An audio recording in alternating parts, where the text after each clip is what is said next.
Hello everyone, today we will learn about another case. The case of Sweppel family. Stephen Sweppel graduated from a local university in the 80s with a degree in business and planned to build his finances during his studies. He worked various jobs, including as a bartender and lifeguard, but he always remained modest. When Stephen met Cheryl, they got to know each other, and the lovers became inseparable. Thus began a relationship in which they complemented each other excellently. At university, she was very smart and loved working with children, therefore, she became a social studies teacher, actively participating in everything from book and religious gatherings to various events with her beloved. Some time later, they got married. It seemed like a perfect union, destined to last forever. After several unsuccessful attempts to have children, Cheryl decided not to take any risks. As a result, they decided to adopt. Cheryl has adopted 4 children into her family, which was a thrilling experience for her, as she had always wanted to be a mother for those who needed it during their childhood. In the large house where they lived, Ethan, the eldest of all the adopted children, was born in 1998. They liked him very much because he was greatly interested in everything. He was showing energy that they appreciated for the sake of the family. Their 4th child, Eleanor, was born in 2005. She was the youngest of them all. Events brought a stable income, therefore, their family was always filled with warmth and harmony. This is not a classic story of career success. Cheryl left her school job after more than a decade, allowing her to spend more time with her children. She regularly started visiting her children's parents and grandparents, who lived a few kilometers away. They became local celebrities. A wealthy family adopting 4 children took on real parental roles. They wanted to give their growing generation as much as possible. In February 2008, everything turned upside down. The bank found itself in danger due to an incident involving the theft of over $500,000. Investigative organizations that were involved dismissed Stephen. But that was not the end. The investigation lasted longer than necessary to maintain its progress since there was no overwhelming evidence of his involvement. Ultimately, it was revealed that his position was affected by the economic crisis in 2007, related to problems in the mortgage market and over-indebtedness. Stephen sought to create a financial cushion that was plausible, as he was hard at work during that period. In a constant state of stress, a person is prone to making mistakes. New information reveals that throughout this time, they were indeed becoming the center of public attention, as the waste of such an amount appeared to be a source of sensational news regarding involvement in financial crime. Stephen lived under significant, constant pressure, especially from Cheryl, which irritated him. Totaling $559,040 over 7 years was also reported. Stephen has pleaded not guilty, but has indicated to investigators that he did indeed transfer the money into a personal account. Like Cheryl, others did not understand that real problems had begun, which posed a significant issue for the family. More information on the 2008 financial crimes indicated that bail was set to remain free, scheduled for April 21st of the same year. In the event of a guilty plea for the serious crime, the minimum sentence would range from 3 to 5 years, after which a possibility might arise. A significant blow followed, not only to Stephen's reputation but also to their relationships in America. Sweppel family began to collapse, and they often struggled with the consequences. A true storm from the outside awaited them. However, they remained sociable and polite, despite the stress and mental disturbances that could affect future events. On Sunday morning, the Sweppel family attended Easter Mass at St. Mary's Catholic Church. Stephen and Cheryl's parents were also present at the Mass and later said they did not notice anything unusual about anyone's behavior. That evening, a family friend stopped by the Sweppels' home to check on Stephen. The friend saw one of the children, but saw nothing unusual. In fact, a terrible tragedy occurred. On March 23, 2008 morning at 6:31 a.m., Sweppel called 911 from his cell phone, asking for police to come to his home immediately and hanging up without giving his name. When police arrived at his home, they found Sweppel's wife, Cheryl, and their 4 adopted children, Ethan, 10, Seth, 9, Mira, 5, and Eleanor, 3, dead from multiple blunt force injuries to the upper body and head. Police recovered the alleged murder weapons, 2 baseball bats, at the scene. According to forensic experts, at the time of her death, Cheryl was around 30 years old and likely died around at 11:30 p.m. At the same time as Sweppel left a series of voice messages apologizing to former colleagues and relatives. Stephen Sweppel left a note for his father and brother at their law firm. In the note, he said his family was in heaven. According to Stephen, they were doomed to humiliation, and inevitably, he would end up in prison.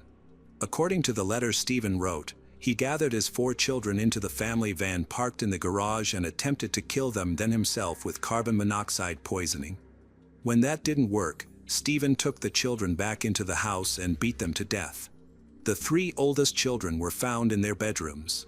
Eleanor, the youngest, was found downstairs in the playroom. Investigators soon uncovered that Stephen had murdered their entire family, revealing that reliable information was scarce. Cheryl was probably killed during the initial attempt to cover up the crime using carbon monoxide poisoning. Nevertheless, he lacked the courage to take his own life and refused to surrender. In the face of his wife's and children's horrific death, he can't separate death from life. Approximately at 6:36 a.m., unsuccessful attempts became more evident when Sweppel died in a tragic crash on Interstate 80 outside Iowa City.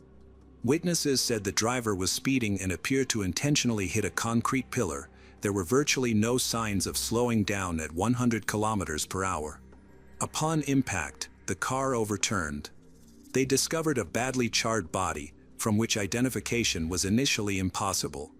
The community reported that the threat was gone, not ignoring the risk that he may have orchestrated his death to evade justice. The charred remains were identified using dental records, to everyone's relief amidst the horrifying events now unfolding. It was hard to comprehend that they had been a respectable family, even if a bit of alcohol mixed with substances had been a fabrication that no one could believe or confirm. His loved ones often felt overwhelming sorrow. The event struck the entire community hard, as their lives had been brutally cut short. Stephen was not just a son-in-law to them, but a beloved son, and they sincerely mourned his death. On March 24th, their youngest child was to turn 3 years old. The term annihilator describes a phenomenon where a person kills their entire family. In this case, committing took his own life was akin to this situation. In 68% of cases involving family annihilators, they often kill to spare their loved ones from future suffering. Decent family men may seem like role models for family life, even if they begin to exhibit violent tendencies. The fact that Cheryl decided to return to work might have weighed heavily on him. Meanwhile, the mystery of the $500,000 stolen from the bank remains unsolved. Some believe everything is connected to the house that remained after settling the mortgage before going to court.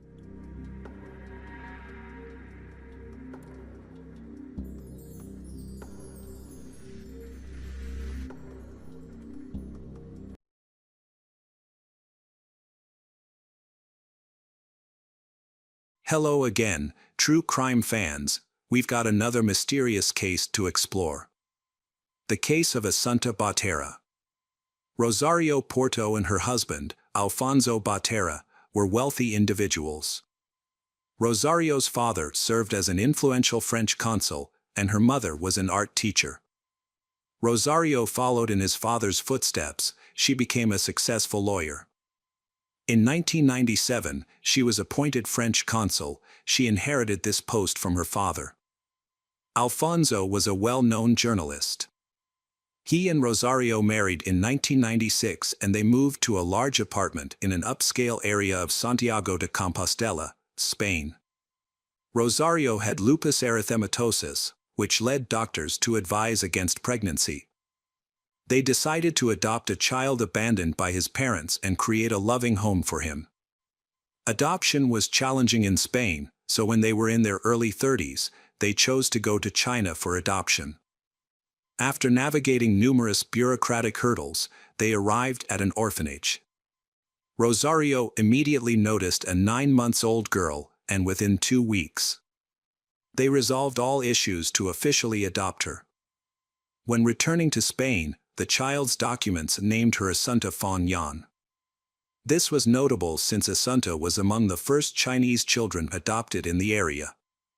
Initially, it seemed fortunate for her to join a respected and wealthy family, but unfortunately, this joy did not last long. Asunta was a highly capable girl. She excelled academically, studied multiple languages, practiced ballet, and attended music school. It seems that Rosario and Alfonso want to give her every opportunity to develop.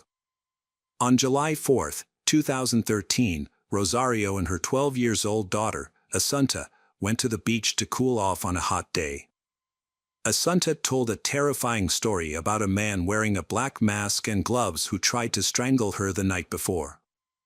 The longer the girl talked, the more she lost control, and finally, her mother cried. She knew about it, she was there when it happened, but for some reason she did not contact the police. On the night of September 21, 2013, at 10:30 p.m., Rosario and Alfonso were at the police station for another reason. They reported their daughter, Asunta, was missing for several hours. Then, Rosario recounted Asunta's story of the attempted attack from 2.5 months prior. This left them fearful that the attacker had returned and something terrible might have happened to their daughter. They were terrified she had been kidnapped. Alfonso was convinced she was no longer alive. They urgently pleaded with the police to take immediate action. In the early hours of September 22, two men were driving through a forest on their way back from a bar. Suddenly, the driver stopped, saying he noticed something unusual in the forest. He didn't understand what was going on, so he turned his headlights toward the forest and mentioned to his friend that he felt like someone was watching them. Despite this, he wasn't scared, likely due to the alcohol he had consumed, so he got out of the car and walked a few steps into the forest. In the light of the car's headlights, he saw something on the ground that looked like a doll. As he approached, he realized it was a girl. She was tied up, and her clothes were dirty. He checked for a pulse and found that the girl was dead. Then, they quickly contacted the police. The police identified the body as Asunta, who had died just a week before her 13th birthday. While examining the area near her body, they discovered her mobile phone, which contained some disturbing photographs. There are several photos of she wrapped tightly, lying with her eyes wide open. Some forensic experts suggested her dilated pupils indicated possible drug use. Even more distressing were photos of the girl in revealing clothing, with bright makeup, fishnet stockings, and posing provocatively on a couch. Her eyes remained wide open, and her pupils were dilated. These photos later appeared on the internet, were widely circulated and making people angry about how a child was treated like that. Asunta's last day was described by her parents as ordinary. However, then little girl suddenly went missing and was found dead a few hours after they reported her disappearance. On that day, the girl went to visit her father, Alfonso, at his work, and then hurried back home, so she not wanting to miss The Simpsons at about 7 p.m. After she returned home, Rosario, her mother, came back from work and saw her daughter in her room, where she had her books spread out on the floor for homework. Rosario didn't notice anything unusual and left to go to their country house, which was about half an hour away, to pick up bathing suits and other items for a planned beach outing the next day. Rosario returned around 9:30 p.m., and by then, Asunta was no longer in the apartment. Rosario became worried because little girl hadn't called or mentioned any plans to go out, which was unusual for her. Thinking maybe she had gone to see friends, Rosario started calling the girl's friends and Alfonso, but nobody had seen she. Rosario was the last person to see Asunta alive, making her one of the first individuals the detectives focused on, and she was questioned at the station. During her discussion with the police, Rosario recalled the incidents of July 4th, the night of the first attack. When they returned from the store that evening, Asunta closed the front door but left the key in the lock. Her mother didn't notice, and they went to bed.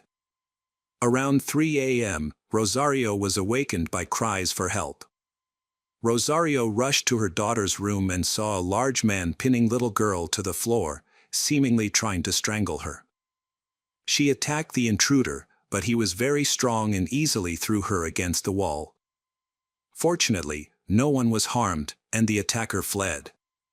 Rosario described him as a strong, middle-aged man dressed in black, wearing a mask and gloves, so it is not possible to give a more detailed description. Assunta told her friend about what happened and even sent several photos showing red marks on her neck.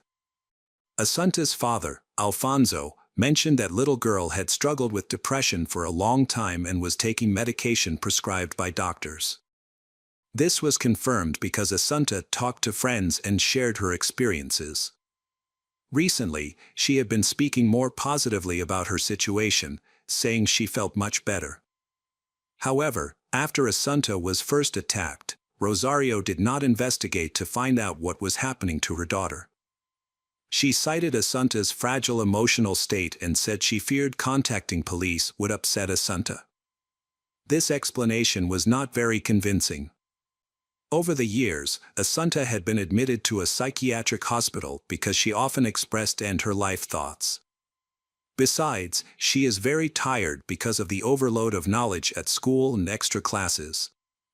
The nanny also said that Rosario had recently become very frustrated with Assunta, as little girl was no longer meeting Rosario's expectations, and her academic performance had declined. She had become somewhat of a burden, prompting Rosario to consider sending her to study in Poland. However, Rosario did not mention this to the detectives, so they decided to investigate Rosario's immediately. They were particularly interested in the country house Rosario visited on the day Assunta disappeared. As it turned out, when detectives got there, they found Assunta's body lying just 4 kilometers away. Rosario appeared surprised to see them. She was furious. She quickly headed to the second floor, clearly trying to hide something. When a detective checked a nearby trash can, he found a piece of orange rope inside, identical to the one used to tie Assunta's hands and feet. There was also a black mask and gloves. All these items were collected for examination, but unfortunately, no fingerprints or DNA were found. The investigative committee conducted several autopsies.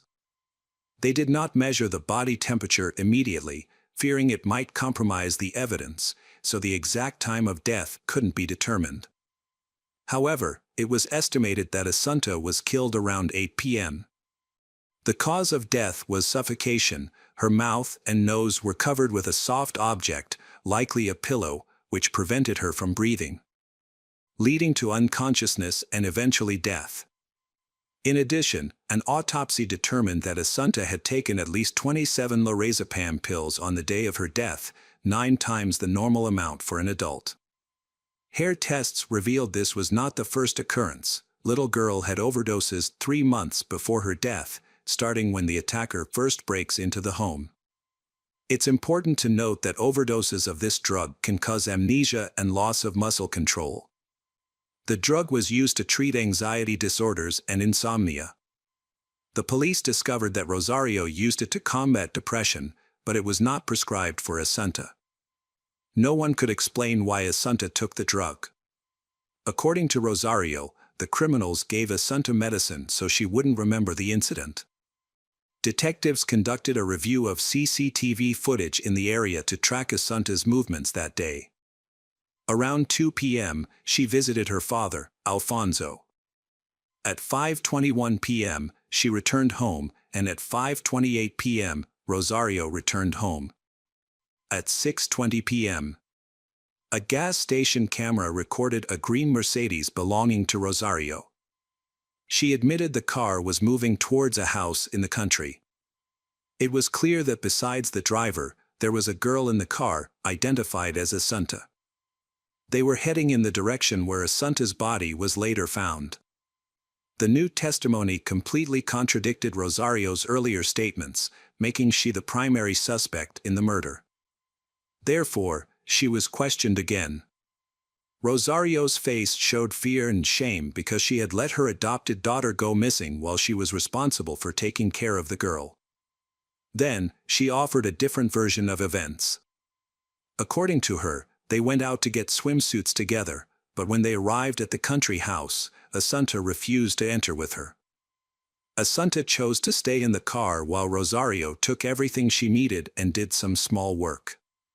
However, this took longer than expected, and Assunta wanted to return home to do chores and rest. Rosario agreed and drove her daughter back.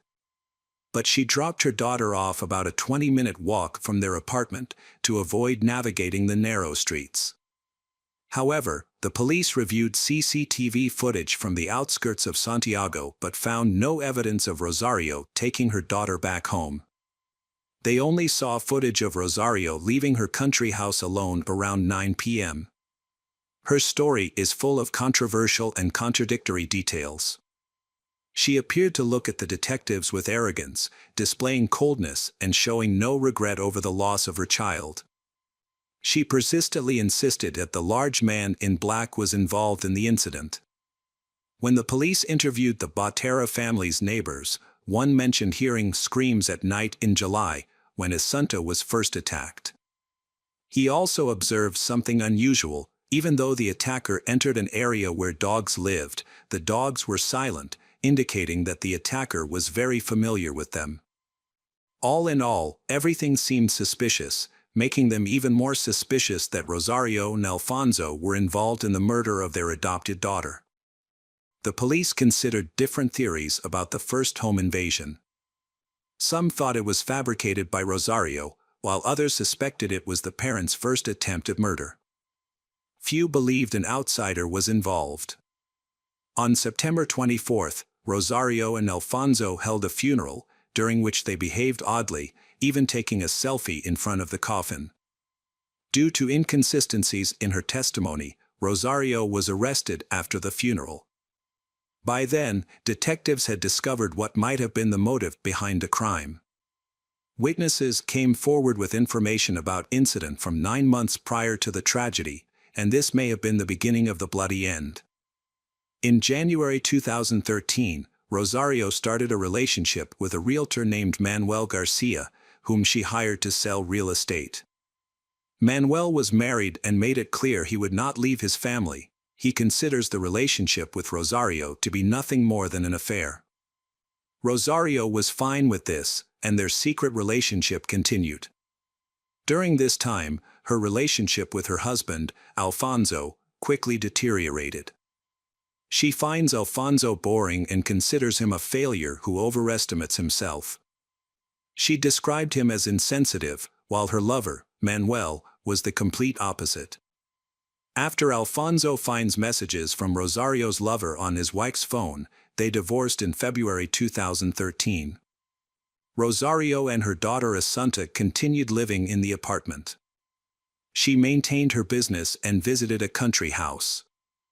Custody of the daughter, Assunta, was shared, and both parents have the right to see the little girl. After Assunta's parents divorced, she lived in both her father's and her mother's houses. Many observed that she was always close to her mother, while her relationship with her father was not as warm. However, her father made efforts to improve their relationship. He also repeatedly told his ex-wife Rosario that they would be forever tied together through their adopted daughter. Is it possible that because Rosario wants to completely cut off contact with her ex-husband, so she will cause the innocent child to leave forever? It is known that earlier in the summer, Rosario had to end her relationship with her lover, Manuel. Alfonso took advantage of the opportunity, he convincing Rosario to end her relationship with Manuel in exchange for his help with their daughter while she was in the hospital. And Rosario agreed to this request. However, it was revealed that on September 21st, Rosario broke her promise, she spending most of the day with Manuel and only returning home in the evening. This is very suspicious, because soon after, Assunta was killed. During the investigation, numerous assumptions were made, including one significant point emphasized by the defense. They argued that male DNA was found on the clothes of Santas, indicating a man's involvement. While it was considered possible that the mother was not involved in the crime, this scenario was deemed unlikely. Police have stepped up their investigation, collecting documents for analysis, focusing on identifying male DNA on Assunta's body.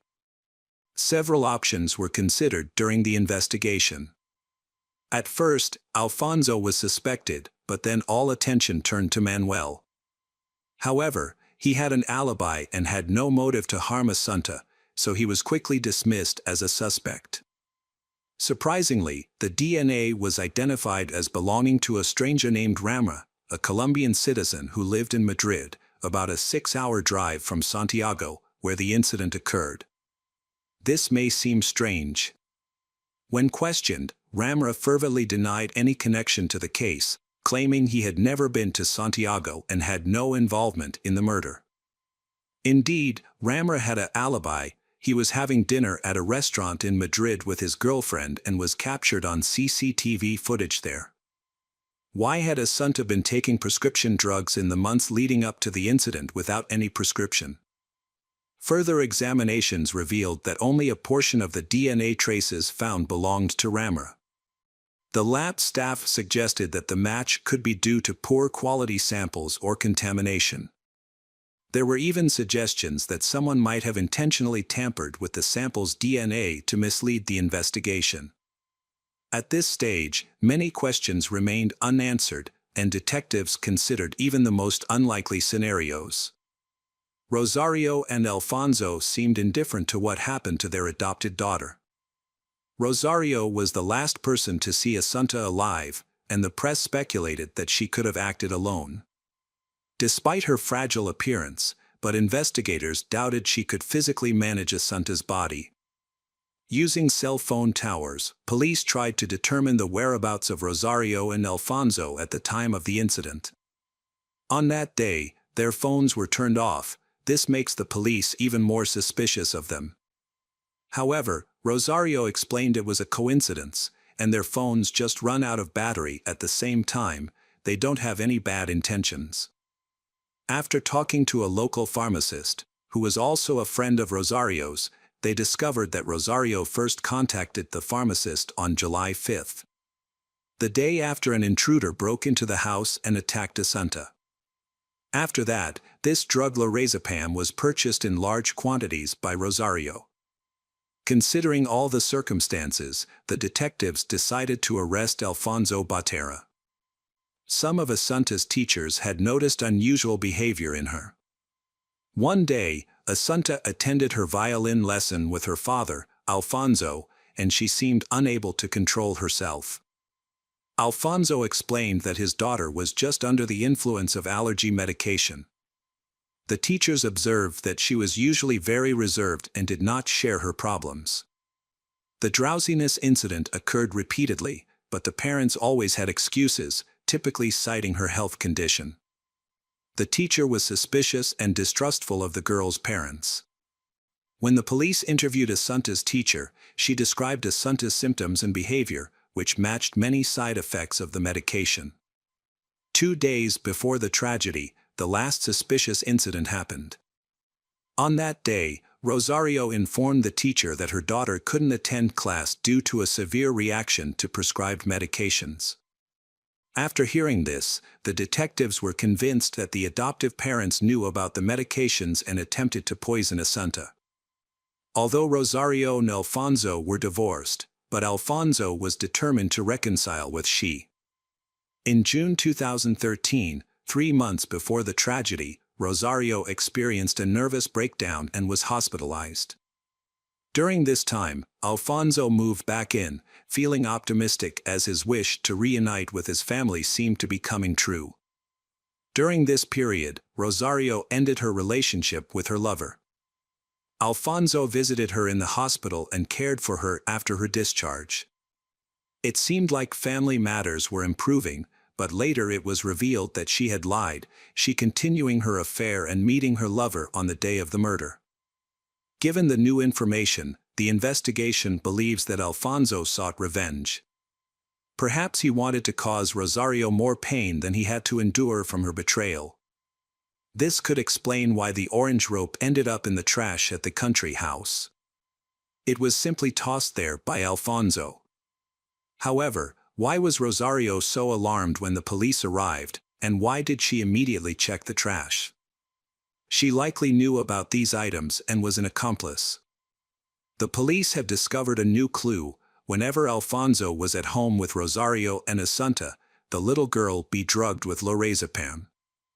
However, Alfonso refused to comment on this, claiming he was not guilty.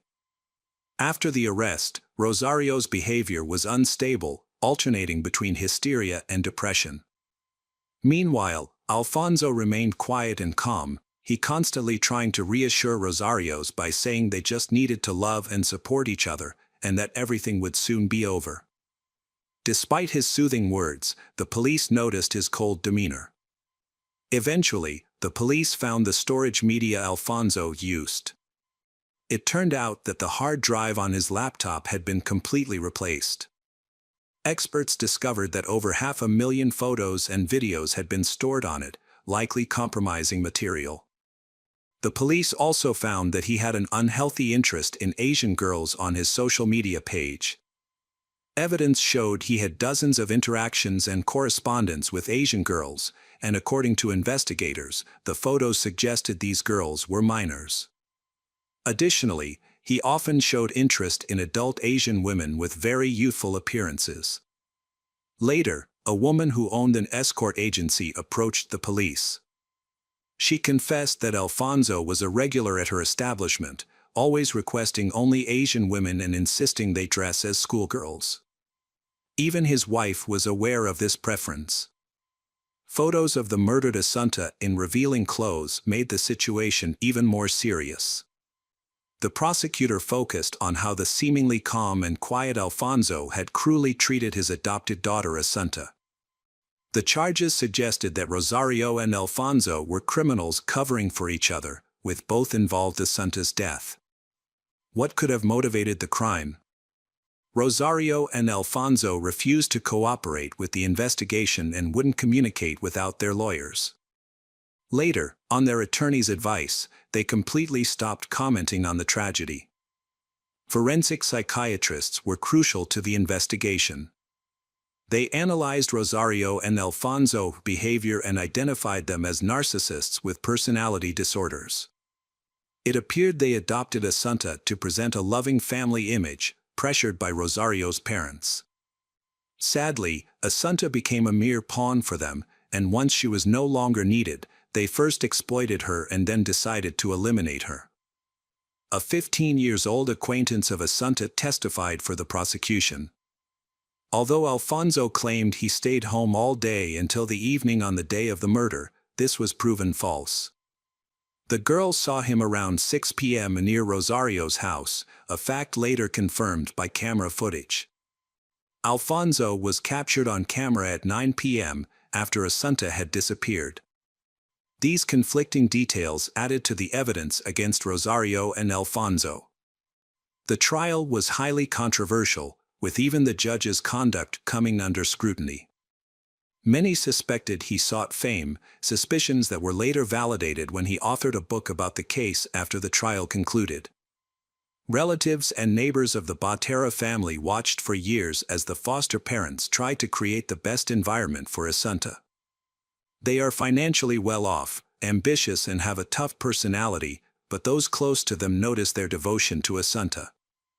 Many people still believe that the trial's outcome was a miscarriage of justice. In court, Rosario and Alfonso maintained their innocence. Alfonso remained calm and reasonable, while Rosario often cried, became hysterical. She puzzled in her testimony in justifying his behavior with the effects of the drug. Rosario's cousin testified at the trial and shared some new information. In 2011 and 2012, Rosario's parents both passed away suddenly at home. Their deaths were suspected to be under unusual circumstances. The cousin believed that Rosario was involved in the murders of her parents and daughter to inherit the entire property. However, the defense attorney rejected these claims. Rosario's mother passed away at the age of 77 and her father passed away at the age of 88. Both passed away peacefully from old age in their sleep in their beds. Although doctors found nothing unusual, their bodies, like Asunta's, were cremated, making it impossible to verify any unnatural causes of death. Meanwhile, the prosecutor contended that Rosario and Alfonso were true sociopaths. Alfonso was apparently a pedophile who drugged his daughter and chose to record these incidents. Asunta posed a threat of exposing them, leading to the decision to eliminate her. This theory was supported by numerous photographs and evidence indicating that Alfonso had an unhealthy obsession with young Asian girls. It is likely that Rosario was complicit in these activities or was at least aware of them but chose to protect Alfonso's wrongdoings. Alternatively, Rosario might have seen the girl as a burden and decided to eliminate little girl with the help of Alfonso. On October 30, 2015, the court found Rosario and Alfonso guilty and sentenced each to 18 years in prison. After beginning their sentences, they both appealed, but their appeals were rejected. On November 18, 2020, Rosario was discovered dead in her prison cell with a belt around her neck. This was her third try to end her life. Alfonso remains imprisoned and maintains his innocence.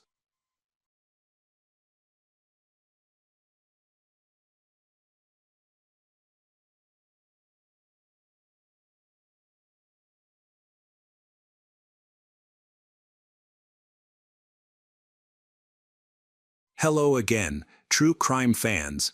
We've got another mysterious case to explore. The case of Matthew Winkler. Matthew Winkler was born in November 1974 and was the youngest child in his family.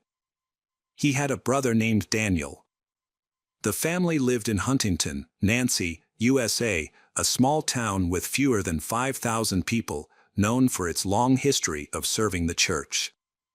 Matthew's grandfather played a significant role in the community as a third-generation Christian minister and was the principal of a school for preachers in the town.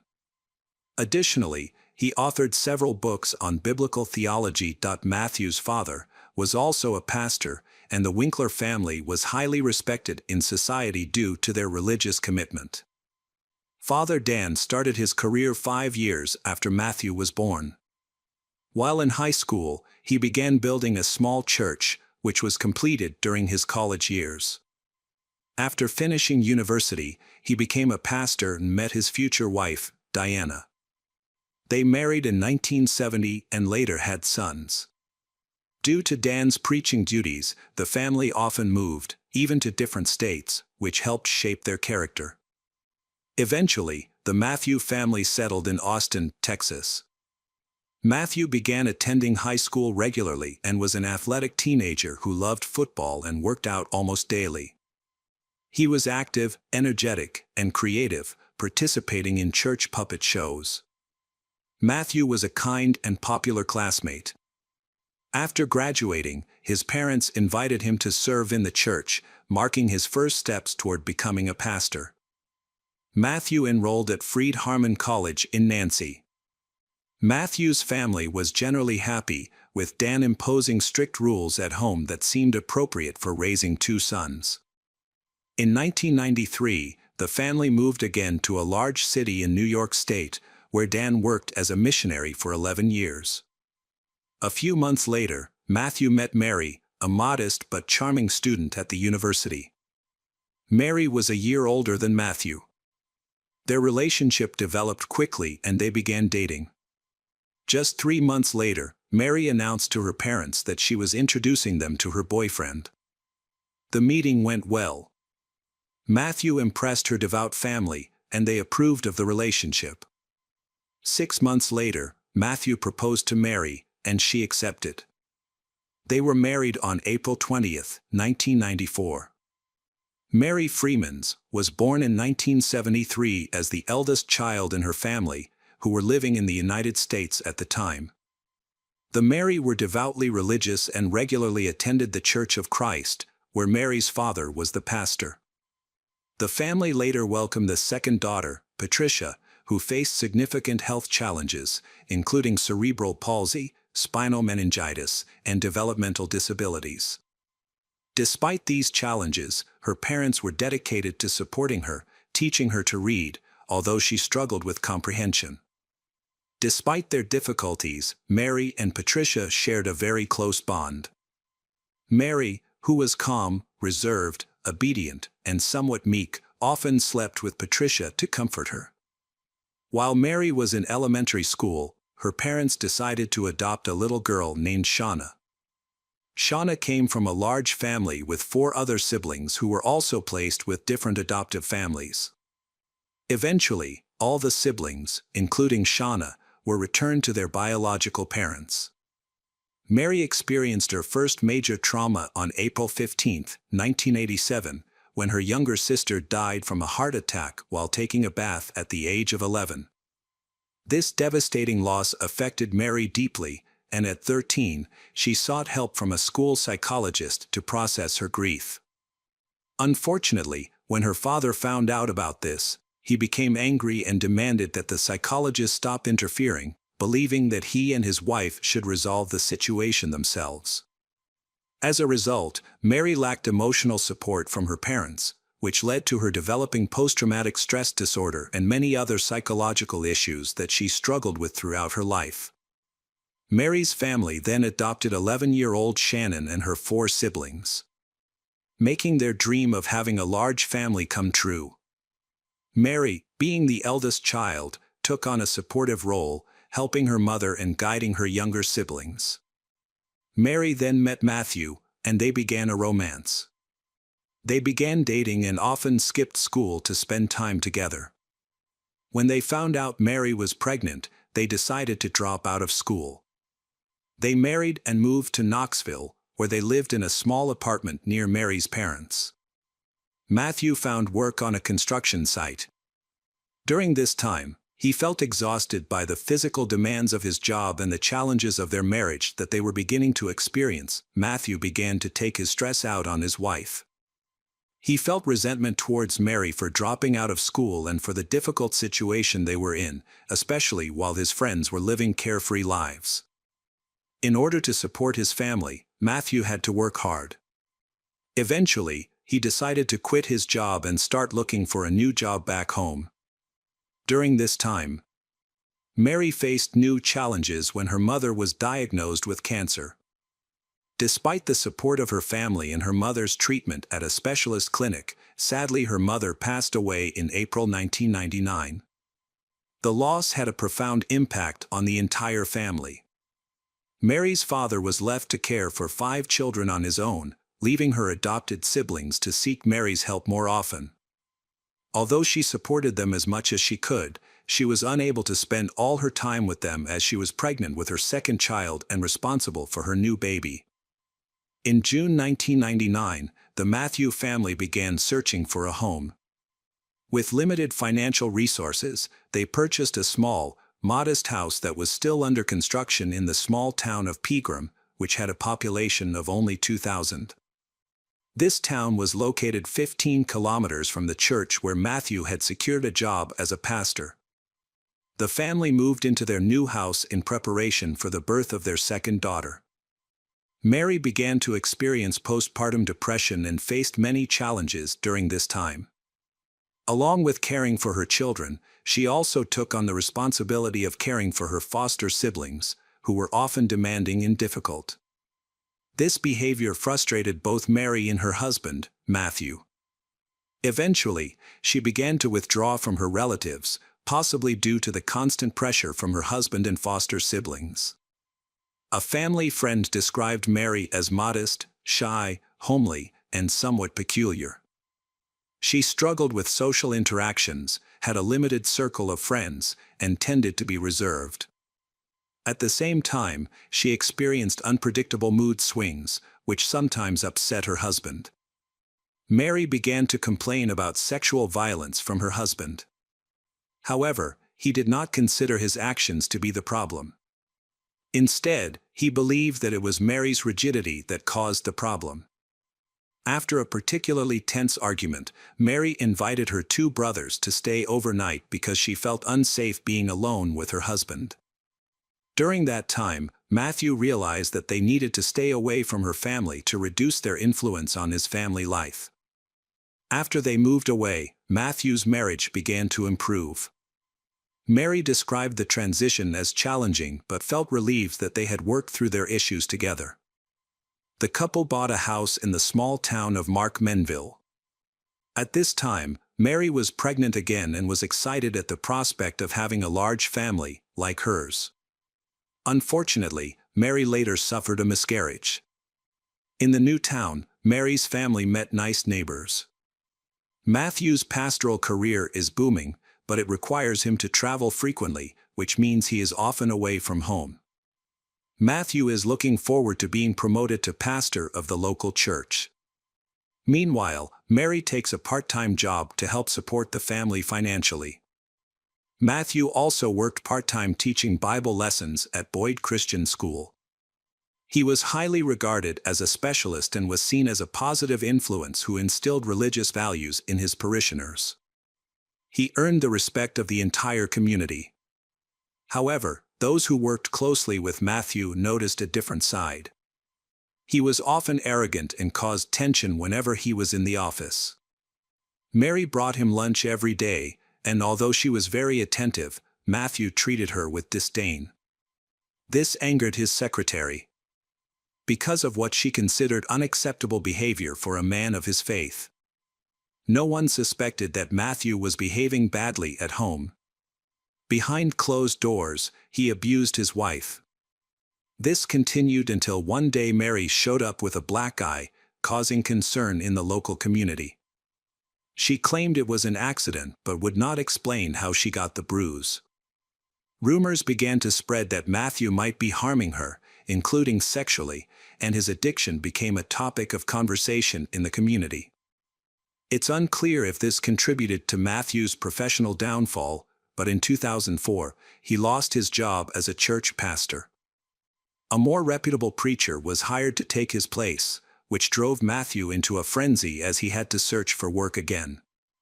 The Matthew family relocated to another city to start anew. There, Matthew finds work at a local church, and Mary is pregnant with another baby girl. However, the transition was not without its challenges. Soon after moving in, conflicts arose with the neighbors due to a dog that lived nearby. Mary was worried that the dog might bite her children and even threatened to shoot it, which led to resistance from the neighbors.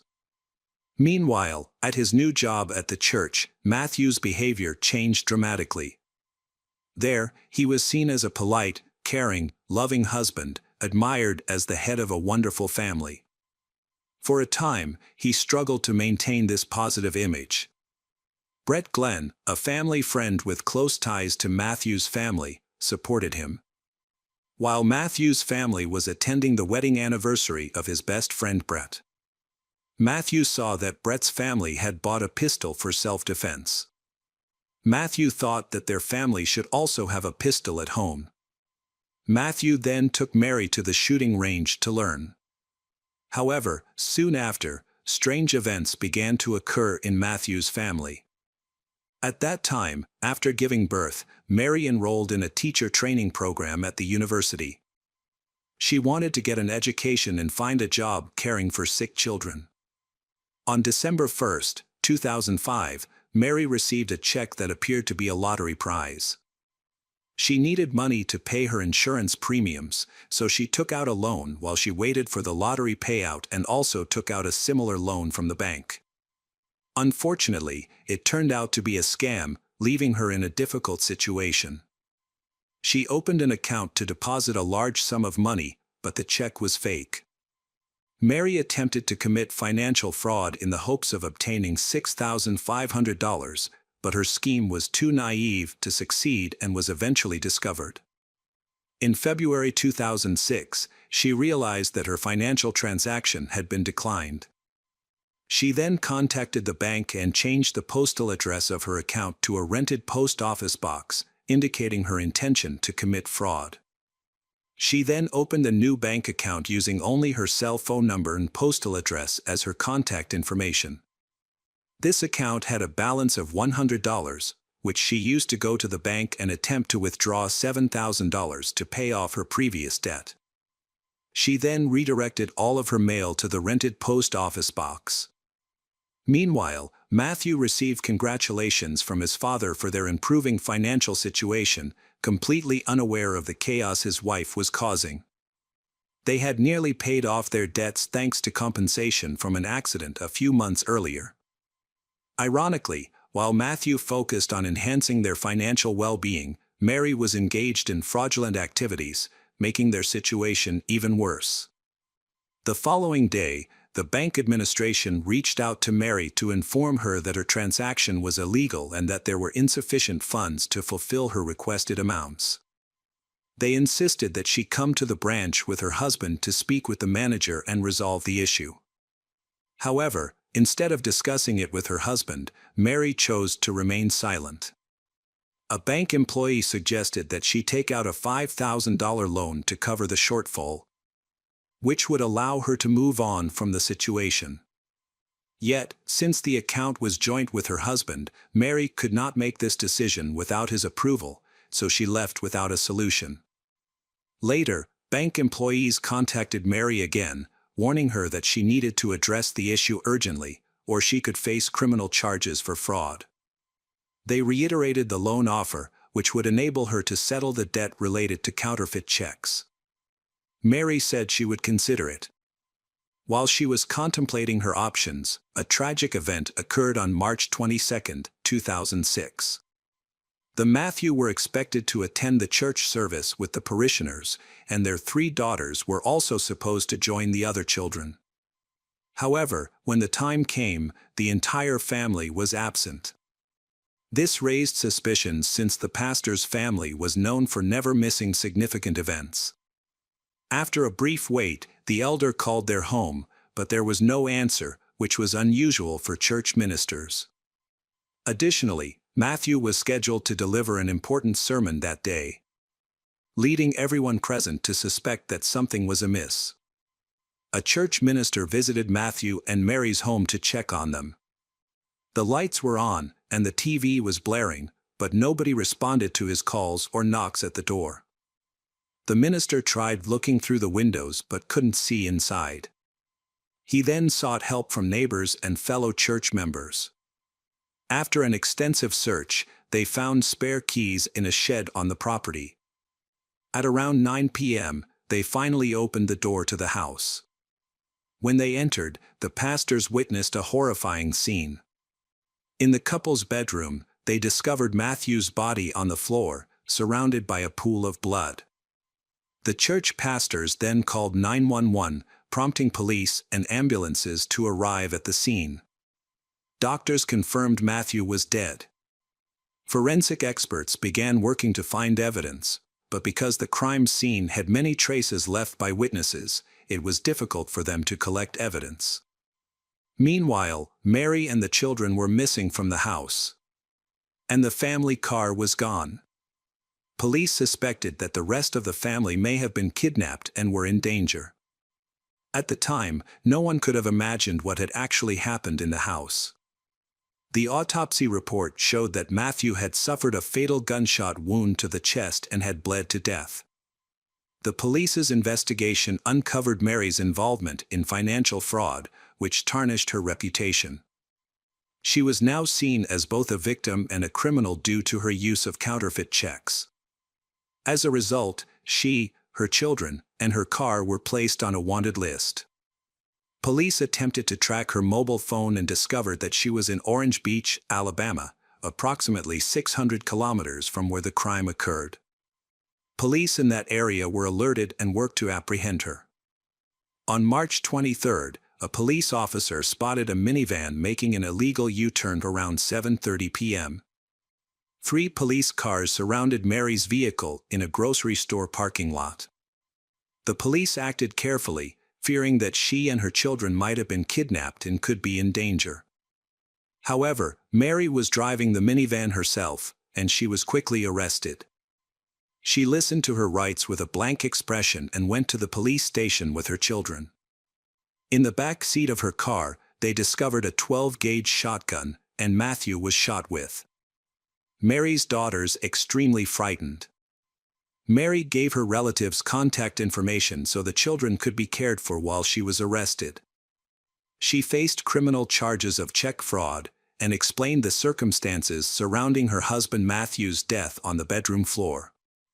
Just a day after her arrest, Mary confessed that the previous day, she and her husband had had a minor argument, which led to them sleeping in separate rooms. She eventually retrieved a gun he had kept in the closet for protection.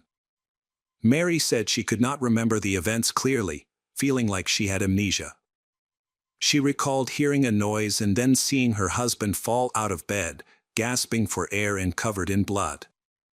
Her account was a blur to her. She could not remember how she got the gun and shot him, nor could she explain her actions. 5 months after her arrest, Mary's father mortgaged their home to pay the $750,000 bail to get her out. After her release, Mary moved to Tennessee and worked at a dry cleaner while awaiting trial. Prosecutors argued that Mary had carefully planned the murder. She disabled Matthew's cell phone to prevent him from calling for help, leading to his death from blood loss. Mary knew where guns were kept in their home and had easy access to them. A handgun was identified as the murder weapon, but the motive for the crime remains a mystery. Mary, who used to be so quiet and gentle, and why she killed her husband, while the locals considered Matthew a holy man. The children stated that Matthew was a good father who never harmed them or their mother. They had never witnessed any arguments between their parents. One day, they were awakened by a loud noise and went to investigate. As they turned the corner in the hallway, they saw their father lying on the floor. However, their mother quickly closed the door in front of them, leaving the girls confused about what had happened. The prosecution alleged that Mary was experiencing financial difficulties that she tried to hide from her husband. This was difficult to maintain, as he would eventually discover her deception when he checked her bills. It is believed that after uncovering her fraud, Matthew was shot, or that she planned to kill him to prevent him from learning about her schemes. During the investigation, it was revealed that the check fraud was not Mary's only illegal activity. She had submitted a fake document to 5 banks, committing scams totaling $17,500. This type of fraud, known as check kiting, involves artificially inflating the balance on a bank account to access non-existent funds. Bank staff confirmed that they repeatedly asked Mary and her husband to meet with managers to resolve the issue of missing money. None of the banks reported her to the police, and they tried to resolve the situation amicably. However, Mary chose to ignore their requests because she wanted to hide her financial troubles from her husband. During the trial, Mary denied confessing to murdering her husband, claiming that she was in a state of shock. Her attorneys argued that her husband was a domestic abuser who not only assaulted her, but also raped her and coerced her into committing these acts of fraud. A key point of the defense concerned the murder weapon. They argued that loading the shotgun would have made a lot of noise, which would have woken her husband, suggesting that it had been loaded long before the crime occurred. Mary, unaware of the gun being ready, simply grabbed it to threaten her husband. Unfortunately, the gun accidentally discharged, resulting in her husband's death. Therefore, the defense asserted that the shooting was an accident. The scenario raises the question of why a loving wife would point a gun at her sleeping husband, even if her intention was to intimidate him, not shoot him. In court, Mary recounted the horrific experiences she endured living with a husband she described as a domestic tyrant. She accused him of sexual, emotional, and physical abuse. To illustrate her point, Mary produced a wig and high-heeled shoes that her husband forced her to wear, even wearing the shoes to court. She burst into tears upon seeing them again. Matthew's controlling behavior extended to how she dressed, as he forced her to wear revealing outfits and watch adult films. He pushed her toward intimate relationships that were unusual for her, even requiring her to get his approval to get a haircut. Despite this, she hid her shame and fear, concealing the truth about him. She described a home environment where he maintained strict control and harshly punished Mary for the smallest mistakes. She even feared he might be abusing their children. Over the years, this led her to build up significant resentment towards him. On the morning of the incident, Mary was awakened by her youngest daughter's crying at 6 o'clock. Frustrated, Matthew angrily pulled her out of bed, insisting that Mary go comfort their daughter. Mary complied and went to the nursery, but the youngest daughter continued to cry, which made Matthew even angrier. He ran into the room, picked up the baby, and covered her mouth and nose to silence her. Fearing for her daughter's safety, Mary begged her husband to give her the child. Finally, he returned his daughter to her and returned to the bedroom.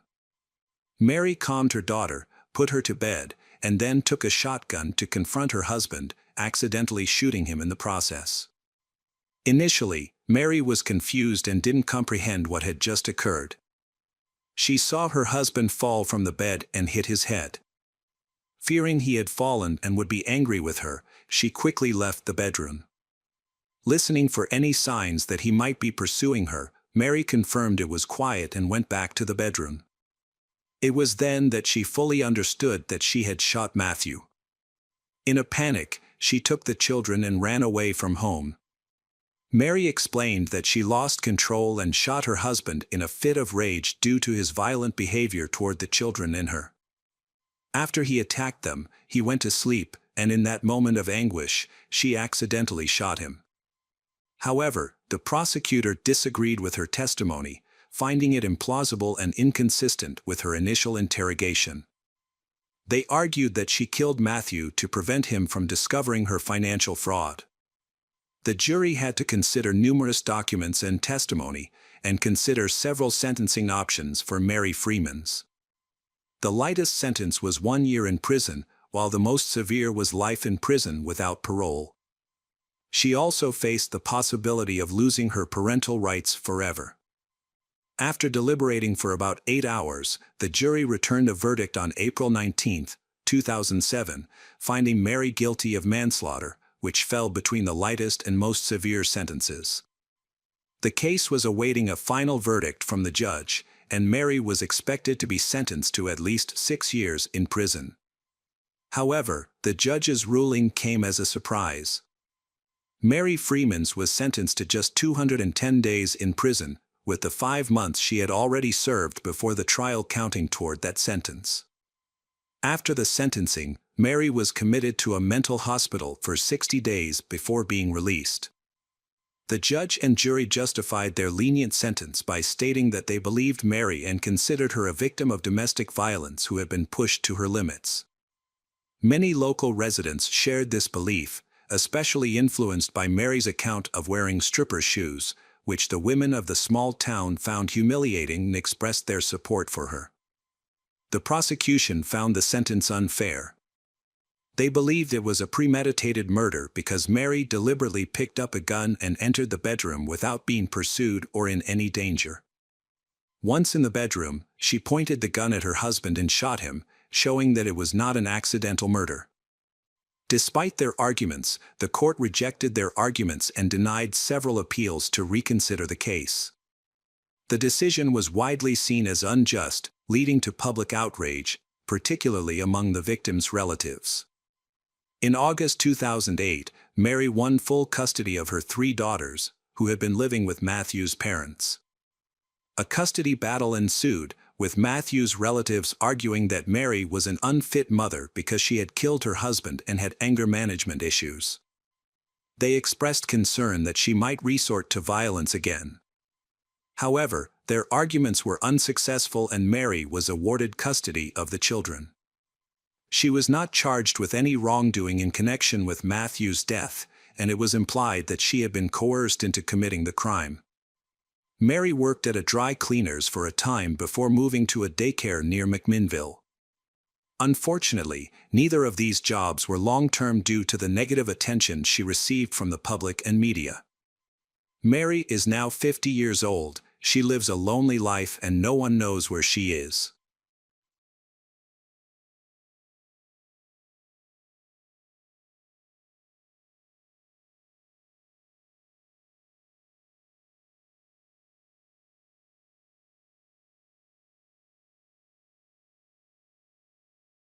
Hello friends, welcome to our channel. Today we're going to take a look at another horrible case with you.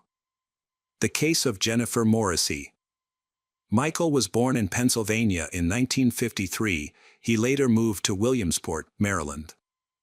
Overall, his childhood was quite normal. After graduating from high school, he went to college and quickly married his girlfriend, whom he had loved for several years. The feeling was mutual, so she readily agreed. Michael is a person who has tried his best to achieve success in his career, he becoming a well-known insurance agent in the city for some time. Though he was good at it, he eventually switched to pharmaceuticals, where his career truly flourished as a pharmaceutical representative. He started his own business and provided his family with a wonderful life. He earned well, and the family wanted for nothing. Unfortunately, his happy married life did not last long. For years after the birth of their children, Michael and his wife's relationship became cold, so they decided to divorce. Despite the divorce, but he and his wife remain on good terms, and the children still visit him regularly. The son and daughter later recalled that even during the divorce proceedings, they never saw their parents argue. Their relationship remained peaceful and respectful, even as they decided to end their marriage. A few years later, Michael moved to Bucks County, Pennsylvania, to start a new life. He plans to continue his business there until he retires. As a single man, Michael enjoyed his freedom and owned a large, beautiful house by the river. He developed an interest in art and began collecting valuable pieces.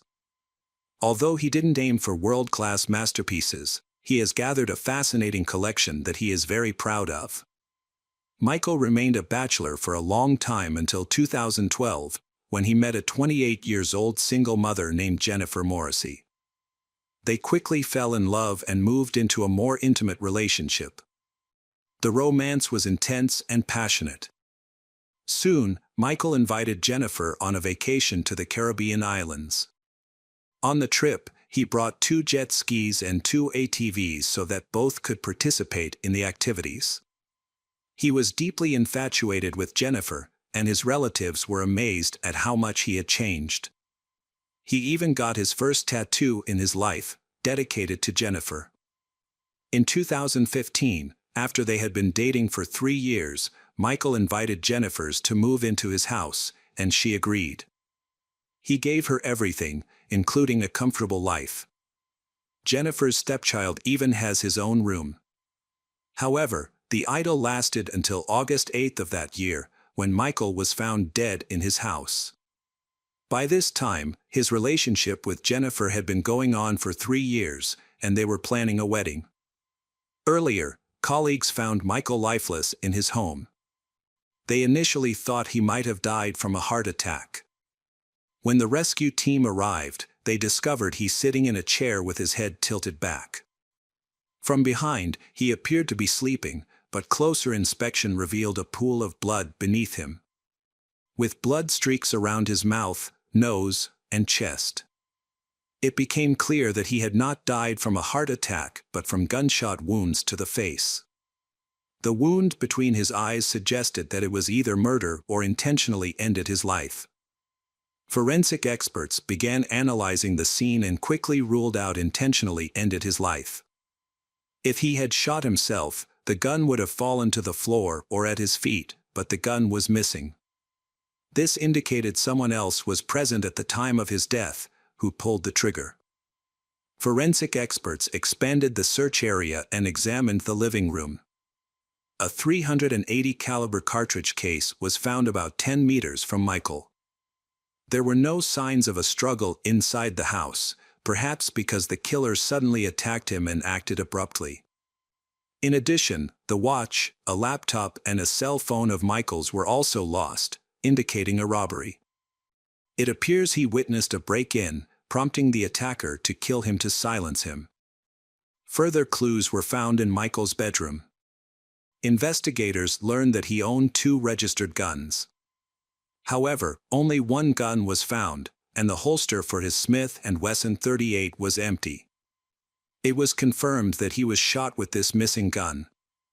He had kept the gun for self-defense, indicating the perpetrator likely knew its location. There were no signs of a struggle, no injuries on Michael. This suggests the criminal knew the house, the location of the weapon, and how to escape unnoticed. As a result, investigators began testing people who had close contact with Michael to identify the suspect. The robbery theory quickly to unravel.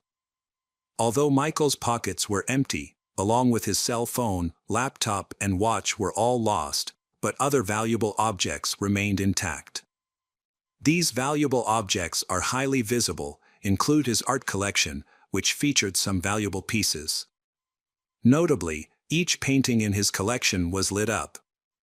The intruder didn't come to the house to rob but specifically to kill. Several items were taken to create a fake scene of a robbery, in order to mislead the investigation. One important piece of information is the disappearance of information storage devices, such as mobile phones and laptops, likely containing important, suggesting this was not accidental. The house was not broken into, the doors and windows are still intact. This suggests that either the perpetrator had access to the house or Michael let them in, likely because he trusted them. Upon investigating his recent life, the police found he had no known enemies.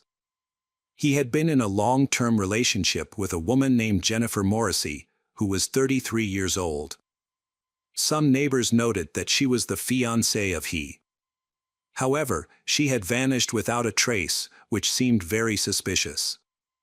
Neighbors described Jennifer as a rather private person who did not like to talk about herself or her past. It was known that she had conflicts with her mother. Jennifer recounted her difficult childhood living in her mother's house, and she had been abused a lot. She accused 2 men of repeatedly raping her during her teenage years. However, her mother did not believe it. So, she eventually dropped out of school and left home. She recalls this period as a difficult one, and she suffered from severe depression. After leaving home, Jennifer had to support herself, so she found work as a mechanic. She also bought a sporty motorcycle and enjoyed riding around the city in her free time. On social media, she often boasted about speeding on night roads, indicating her love for danger. She also was a thrill seeker and expressed some of her ideals through her tattoos, which included several words across her chest and biceps, as well as a grinning skull on her arm. Jennifer became a mother at 20. The child's biological father quickly abandoned them, so she worked hard to secure her child's future. Besides her mechanic job, she also worked as a dancer at a nightclub in Pennsylvania. It was there in 2012 that she met Michael McNew, a 59-year-old regular at the club. During one visit, they struck up a conversation, and he invited her to dinner. Jennifer agreed to the date on the condition that he pay her $1,200 electricity bill. They began frequently visiting upscale restaurants and expensive places. Michael showered her with lavish gifts, including jewelry, a motorcycle, and a car, and he also took her on trips. Jennifer started referring to him as her sugar daddy, and he was happy to support a beautiful young woman. Jennifer's life is quite difficult, so it's not surprising that she saw Michael as a chance to improve things she had been unable to for years. She felt that Michael not only brought her the opportunity to get rich, but also brought her the respect and understanding she had never experienced in her life. They started dating in 2015, and their relationship deepened when they moved in together. Initially, their relationship seemed strong, but over time, it began to decline. Neighbors reported a major conflict happened a few months before Michael passed away. Some witnessed an intense argument, after which Michael and Jennifer allegedly separated. However, they continued living together even though their relationship has deteriorated greatly. Jennifer vanished shortly after the tragedy, and it appeared intentional. At that time, Jennifer was not considered a suspect. The police chose to reach out to Michael's children. They couldn't accept that their father had passed away. As soon as they learned what had happened to their father, they immediately packed their things. Michael's son, Patrick, traveled from Pittsburgh, while his sister and their mother traveled from Maryland. They all met and headed to Michael's home. Patrick told investigators that he never took his father's relationship with stripper Jennifer seriously. He thought Jennifer was too rude, brazen, and greedy, so he didn't want his father to have a long-term relationship with her. Michael's relatives and many friends tried to persuade him to end the relationship for fear she might endanger. In June 2016, Michael's daughter, Katie, got married. She told her father that she did not want Jennifer to attend her upcoming wedding. Michael decided to skip this event, so the wedding happened without the bride's father. Despite his relatives' objections, Michael continued to date Jennifer. Michael even made her the beneficiary of 2 life insurance policies worth about $500,000. By then, everyone knew Jennifer was frequently using illegal substances, exploiting Michael, and possibly having an affair. She severely damaged the relationship between Michael and Patrick, leading to frequent conflicts between them. Many believe that she did this on purpose so that she could gain access to all of Michael's assets, a wealthy man. However, in 2017, new issues emerged when she started distancing herself from him. She would leave without notice, came home late at night and just went to sleep without explaining anything. It was obvious that she was not really interested in the relationship anymore. During this time, she began using more illegal substances during this time, resulting in a serious addiction. She was arrested several times. Twice for substance abuse and once for causing an accident. A year before the tragic incident, Jennifer had cut off a cyclist with her car. Despite these issues, Michael stood by her. He helped pay all the fines and legal costs, making monthly payments for 2 cases filed against her, amounting to about $4,000 in total. According to Michael's children, shortly before his death, he mentioned his intention to break up with Jennifer and cancel their wedding plans. For Jennifer, this means she will lose everything, including a life of luxury that he has given her. She had to manage on her own and didn't have much money. She would also lose the large house and access to all the luxuries he had provided. The children of Michael, Patrick, and Katie believe that money was the motive for the murder. Jennifer simply lost control of herself as she found herself facing the possibility of losing everything. Michael had died 24 to 48 hours before his colleagues found him. The cause of his death was a gunshot to the face, fired at very close range. The bullet impacted the facial bone, fragmented, and split into 2 parts. One of them reached the brain, causing instant death. The police had to mobilize all resources and seize every opportunity to capture Jennifer and interrogate her, as she was the prime suspect. She was known to be on probation due to an accident. The police hoped she would come to the department to check in with the inspector, and as they anticipated, she did. On August 10th, 4 days after Michael's death, Jennifer unexpectedly arrived at the police station to pay court costs. She also reported to the police that she had seen on the news that her lover, Michael, had been killed, which surprised her greatly.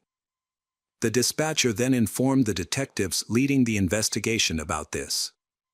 It seemed odd because news of the crime had appeared on TV and social media almost immediately after the murder. Why did Jennifer wait 4 days to contact the police? The detectives reached out to Jennifer and arranged to meet her at the station the next day. They didn't reveal that she was a suspect in the murder but said they wanted to ask a few questions about a T-shirt.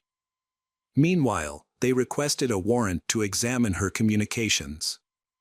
However, Jennifer sensed something was amiss and didn't show up for the meet. Instead, she disappeared for several days. From experience, the detectives knew that this behavior was typical of criminals who are buying time. During such periods, they often fabricate an alibi or attempt to hide. Meanwhile, the police continued gathering evidence against Jennifer's. To learn more, the investigators spoke to multiple friends of Michael. One friend revealed that shortly before the crime, Michael had called him, expressing fear for life. Michael had discovered the identity of Jennifer's boyfriend, a man known by the alias Ruthless. According to Michael, this man was extremely dangerous.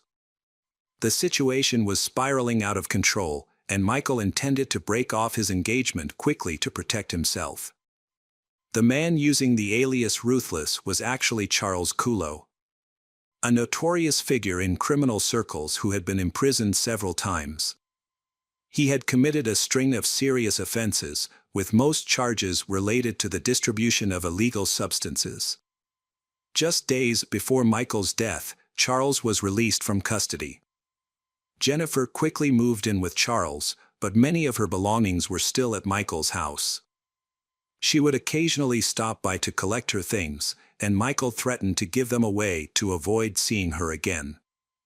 Michael's friend mentioned that he was unhappy about Jennifer's affair.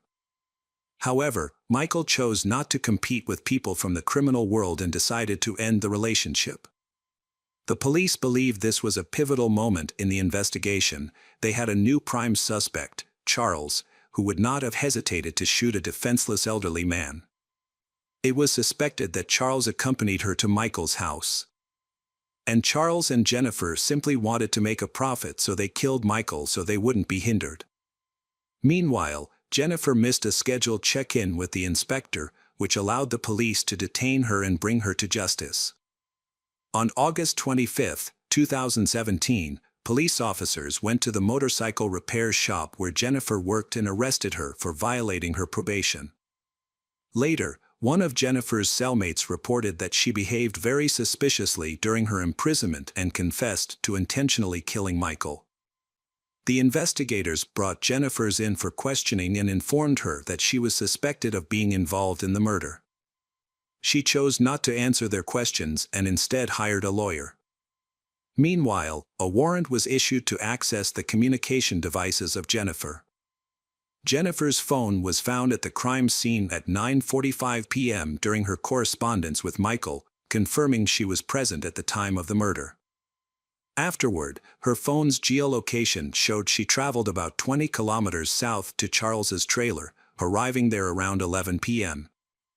Michael's phone remained at the house until about 1 a.m. before moving towards the river, where it stopped working, likely after being thrown into the water.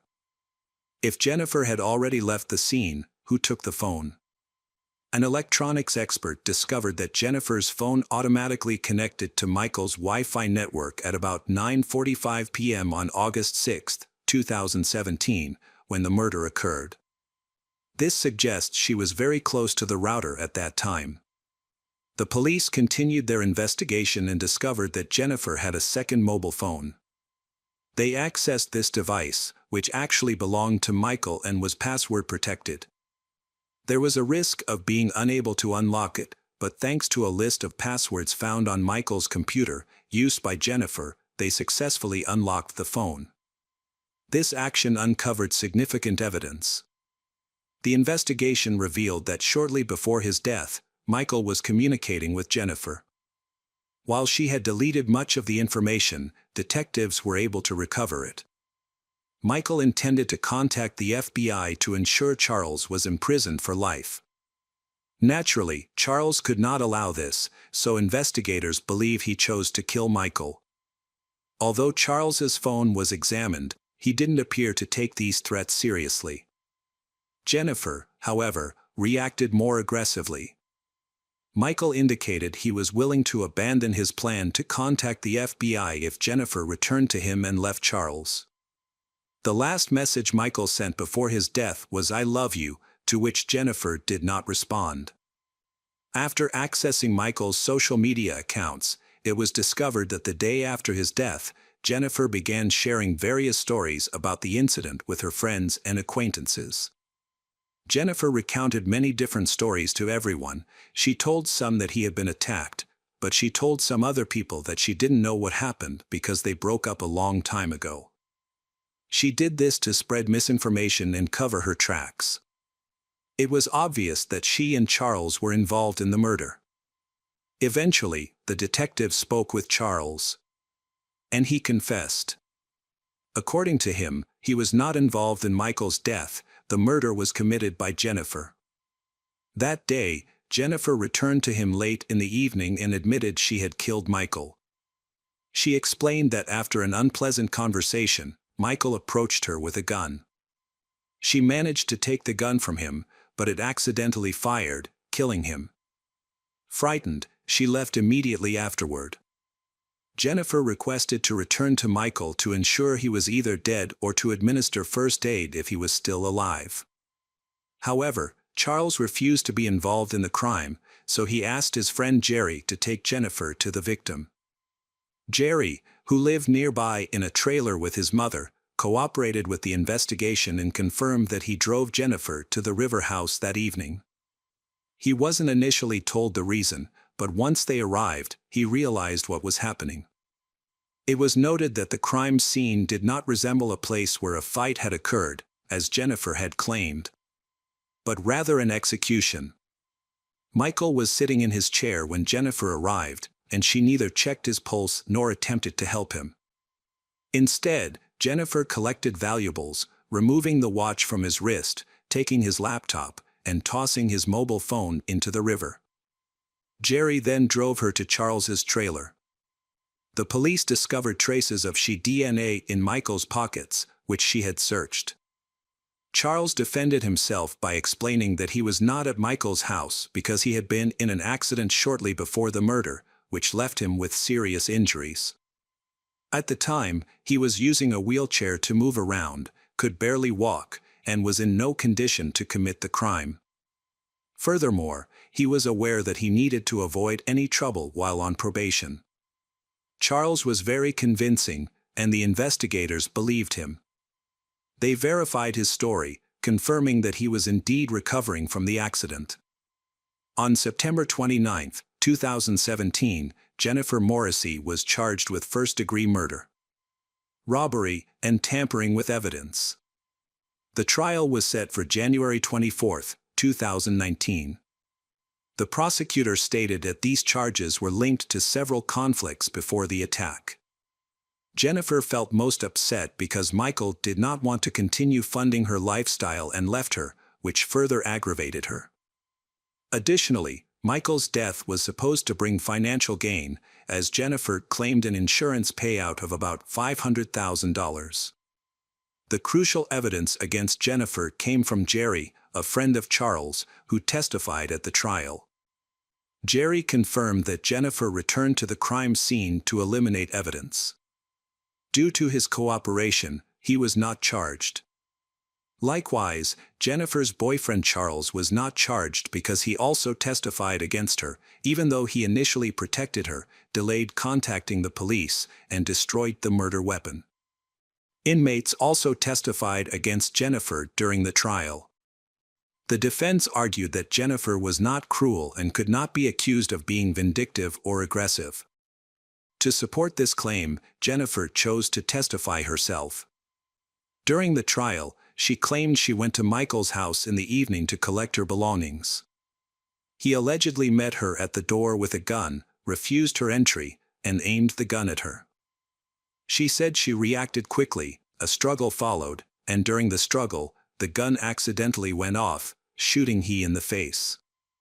Jennifer maintained it was an act of self-defense, insisting that if she hadn't shot him, he might have shot her. However, her story didn't align with the fact that Michael was found shot while sitting in a chair, suggesting he wasn't at the door as she claimed. This made her account seem unbelievable. Forensic experts concluded that the most likely scenario was intentional murder. Evidence showed that the gun was about 3 meters from Michael's head when it was fired. Jennifer had aimed precisely between his eyes to kill him swiftly, execution style. There was no evidence of a struggle between them. On February 1, 2019, the jury convened to deliberate a verdict. Jennifer Morrissey was found guilty of first-degree murder, theft, and tampering with evidence. She was sentenced to life in prison without the possibility of parole. However, she never showed remorse. Michael's son was the most affected during the trial investigations. He repeatedly expressed his hatred towards Jennifer because she took his father away from him. Because of Jennifer, the relationship between him and his father has greatly deteriorated, and now they can no longer be reconciled.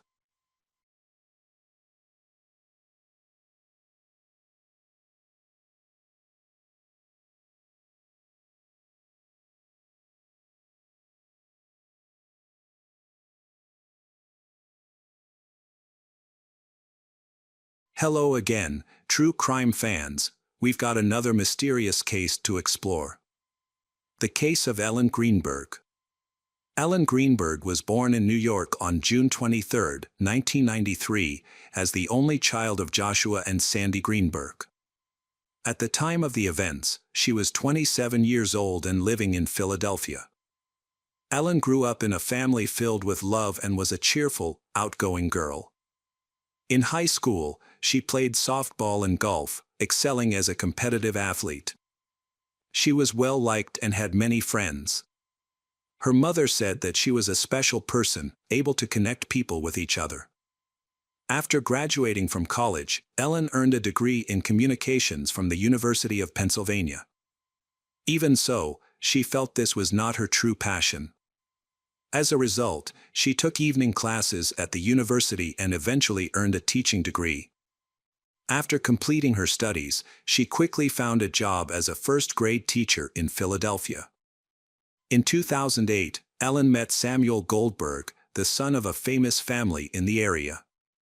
They started dating soon after. Deeply in love, they soon decided to live together. By 2011, they were engaged and planning to marry in August. Ellen was thrilled and joyfully prepared for the wedding, trying on her dress and sending out invitations. She had no idea that incident would soon take a strange and unexpected turn. On January 26, 2011, while Ellen was at work, Philadelphia had a major snowstorm, prompting the school to close early. Ellen returned to the apartment she shared with her fiancé, Samuel. At around 5 p.m., Samuel went to the gym, he unaware it would be the last time he saw Ellen alive. When he returned at 5:45 p.m., he found the apartment door locked from the inside. He knocked repeatedly, called Ellen's name, phoned her multiple times, and sent 9 text messages, but received no response. Then, he asked the security guard for help to break down the door, but the guard refused, citing rules against leaving post. Determined, he broke down the door himself. Inside, he discovered a horrific scene. Ellen was sitting on the kitchen floor, leaning against the cabinets, with multiple wounds. He immediately called 911. The operator instructed him to check if Ellen was breathing and to perform cardiopulmonary resuscitation. However, he noticed a knife stuck in her chest, preventing him from starting resuscitation. Tragically, Ellen had already passed away. When the police arrived to inspect the scene, they found that the apartment's entrance had not been forced, and inside, everything appeared to be in order, with no signs of a struggle. The door was locked from the inside, and the latch was secured in the usual way until Samuel broke it down, making it unlikely that an intruder had entered. The police also observed that Ellen's hands had no defensive wounds. Despite her multiple injuries, it seemed improbable that she had inflicted them on herself. Nevertheless, waiting for the forensic examination results, the police concluded that Ellen had ended her life, even though there was no note explaining her actions. Additionally, there were fruits on the kitchen table, indicating that Ellen might have been planning to make a fruit salad when she supposedly decided to end her life. The police took Samuel to the station to provide testimony. By this time, Ellen's parents had received the sad news over the phone. They lived in Harrisburg, a 2-hour drive away. When they learned that their only daughter had passed away, they completely collapsed. The very next day, information about Ellen's death has changed. The autopsy revealed she had 20 wounds, 10 on the front and 10 on the neck from the back. Medical examiners emphasized that these injuries showed that this was a murder. She also had bruises on various parts of her body, both recent and older, making it hard to believe she could inflict neck and head wounds on herself from behind. Especially because at least 2 of these wounds were almost fatal and left her unconscious. Additionally, it takes a great deal of force to cause these injuries, especially head injuries. She was found with a knife stuck in her chest after already sustaining 19 injuries. Could she have done all of this by herself? Despite the evidence that has been found, the police disagreed with autopsy officers' conclusion. Authorities announced that Ellen ended her life. They came to this conclusion because they found no signs of anyone else being there. The door was locked from the inside and the neighbors heard no strange sounds, only Samuel's screams. Additionally, DNA analysis of the knife revealed only Ellen's fingerprints. The bruises on her were explained by the police as injuries from playing sports, even though she had not participated in any sports for several years. Doctors also checked Ellen's mental health and learned from her parents that recently, she has been dealing with anxiety. She had been prescribed 2 medications, both known to have side effects that may cause negative thoughts or behaviors. However, her psychiatrist, Len, stated that she showed no signs of end-her-life thoughts. 2 weeks before the incident, when they met, she seemed fine. In addition, the psychiatrist said had never heard Ellen say that anyone had treated her cruelly. Her family also confirmed this. They described Ellen as a good-natured and cheerful. Her loved ones couldn't believe she would harm herself, as she was happy, preparing for her upcoming wedding, and had even tried on her dress and sent out invitations just days before the incident. Ellen's mother and friends admit that she has been feeling anxious and stressed due to work and wedding preparations. However, they consider this to be normal. The thought that she would harm herself just before her wedding was completely out of character. There was a conflict between the forensic medical examination, which ruled it as murder, and the police, who believed Ellen harmed herself. To resolve this, the doctor decided to send a sample from Ellen's spine to a neurologist at the Forensic Medical Examination Bureau. This was to verify the cause of death. Because if one of her severe neck wounds had penetrated deep enough to reach the spinal cord, causing paralysis, she wouldn't have been able to inflict further wounds. This indicated that someone else was responsible for Ellen's death. 3 months after the incident, the medical examiner retracted his murder hypothesis, suggesting instead that Ellen's neck wounds were not severe enough to cause paralysis and that she could have inflicted them on herself. Ellen's parents were not given a clear explanation for this change in the investigation's direction. They described Ellen as squeamish, noting that she avoided even piercing her ears a second time due to her low pain tolerance, making it hard for them to believe she could harm herself. Despite this, the authorities closed the case. Refusing to accept this decision, Ellen's family decided to pursue their own investigation.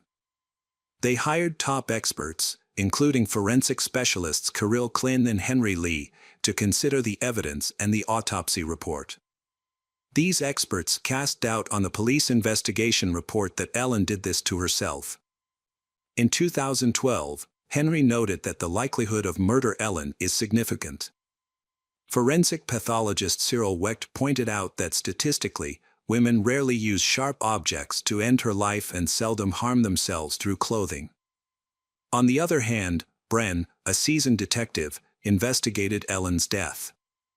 After reviewing the footage, Bren claimed to notice that the bloodstains did not match the position in which Ellen was found, as she was sitting and leaning against the kitchen cabinets. However, There was a trail of blood running horizontally from her nose to her ear, and the blood splatter on her shoes indicated that she was standing when she suffered the injuries. All of this led he to assume that the scene of the incident and the position of the body had been altered. Although Ellen's parents tried, the lawyer failed to change the version of incident, as it would have been necessary to present more compelling evidence. Therefore, the case did not progress and remained unchanged until 2015. Andre, an assistant attorney, did not officially take on the case.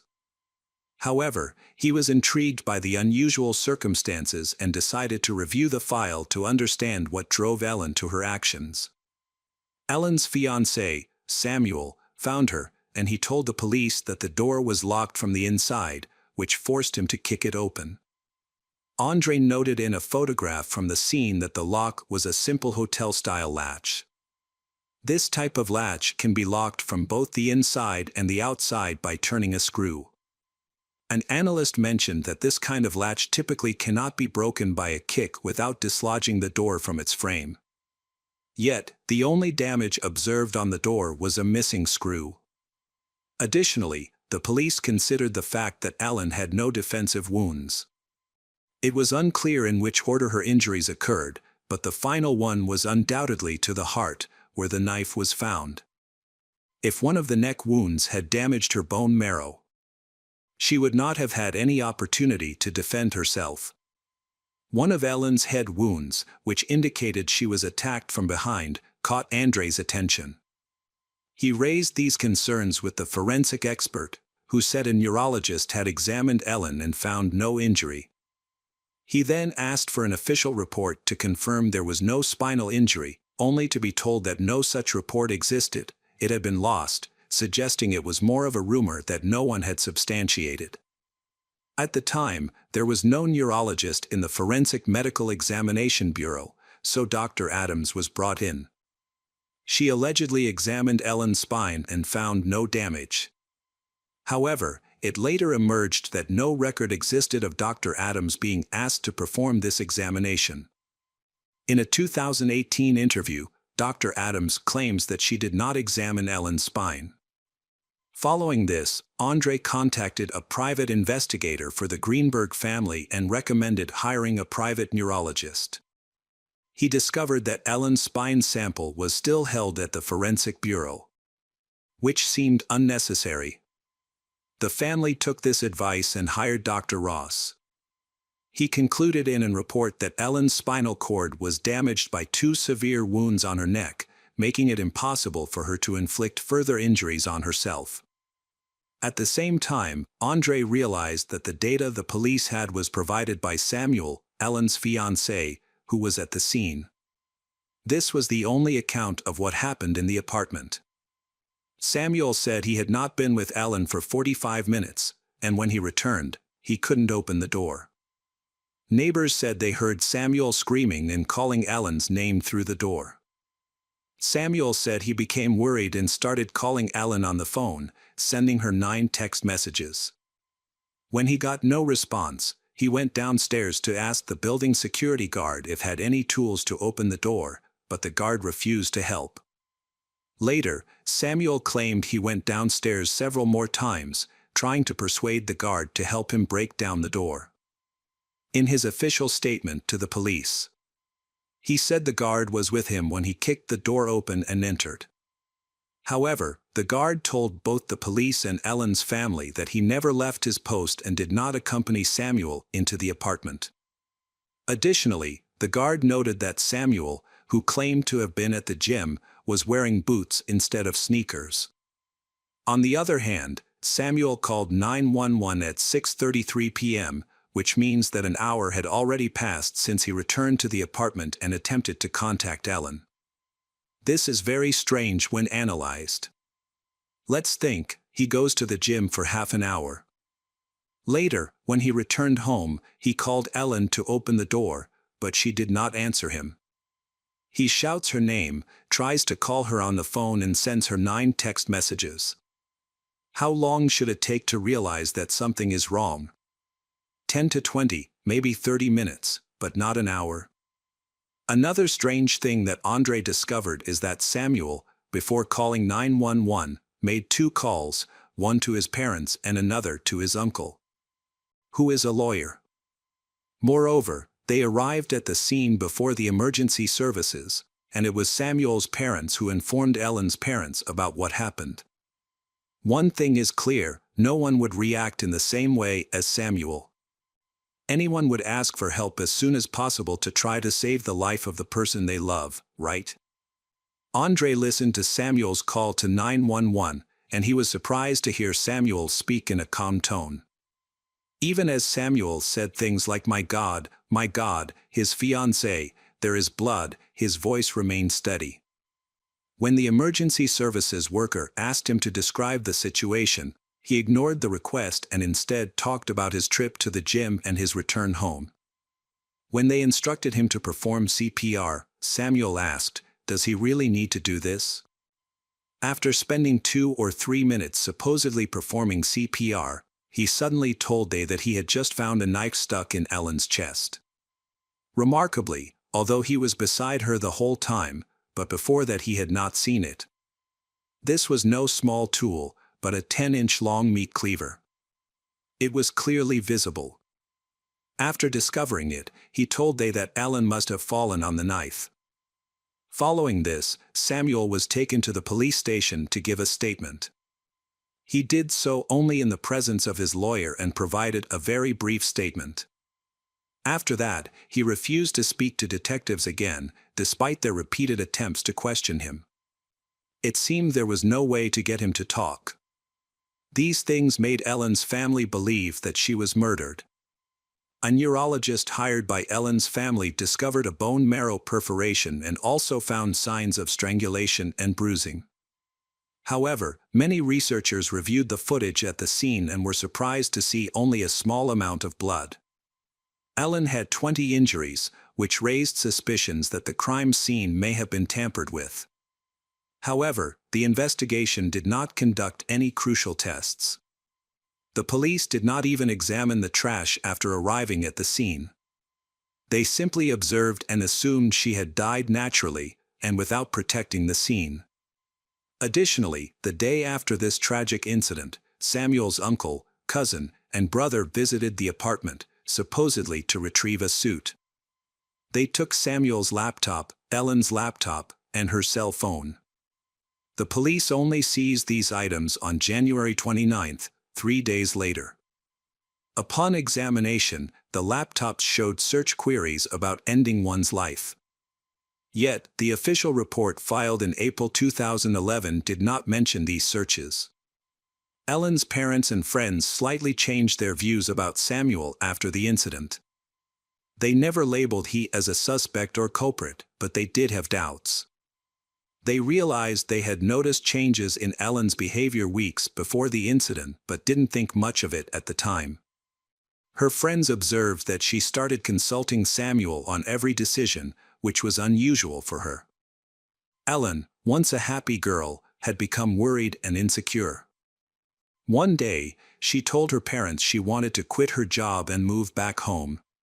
She assuring them it had nothing to do with Samuel and she was fine. Her parents told her she could come home whenever she needed and advised her to seek help for her anxiety.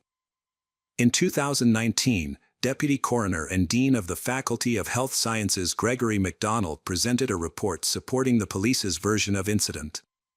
He stated that Ellen had inflicted superficial wounds on herself, as people often start with shallow cuts before going deeper.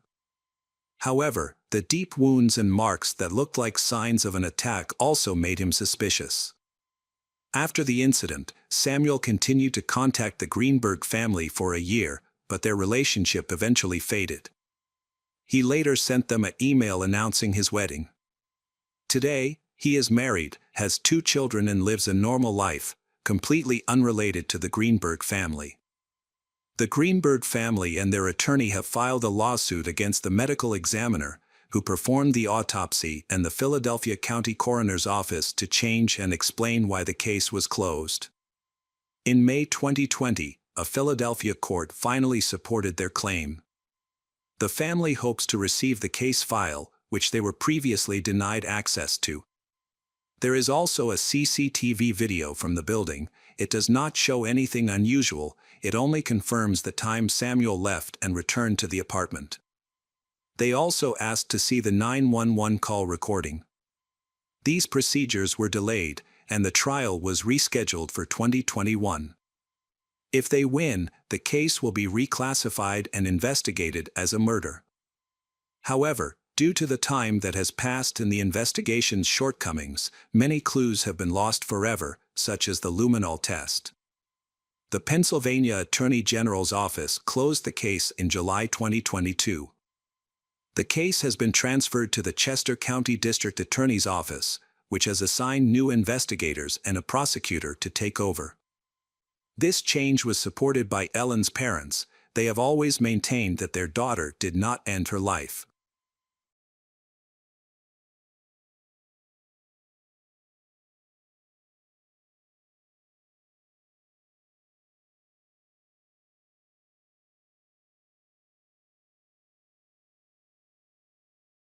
Hi everyone, thanks for returning. Let's unravel another horrible case.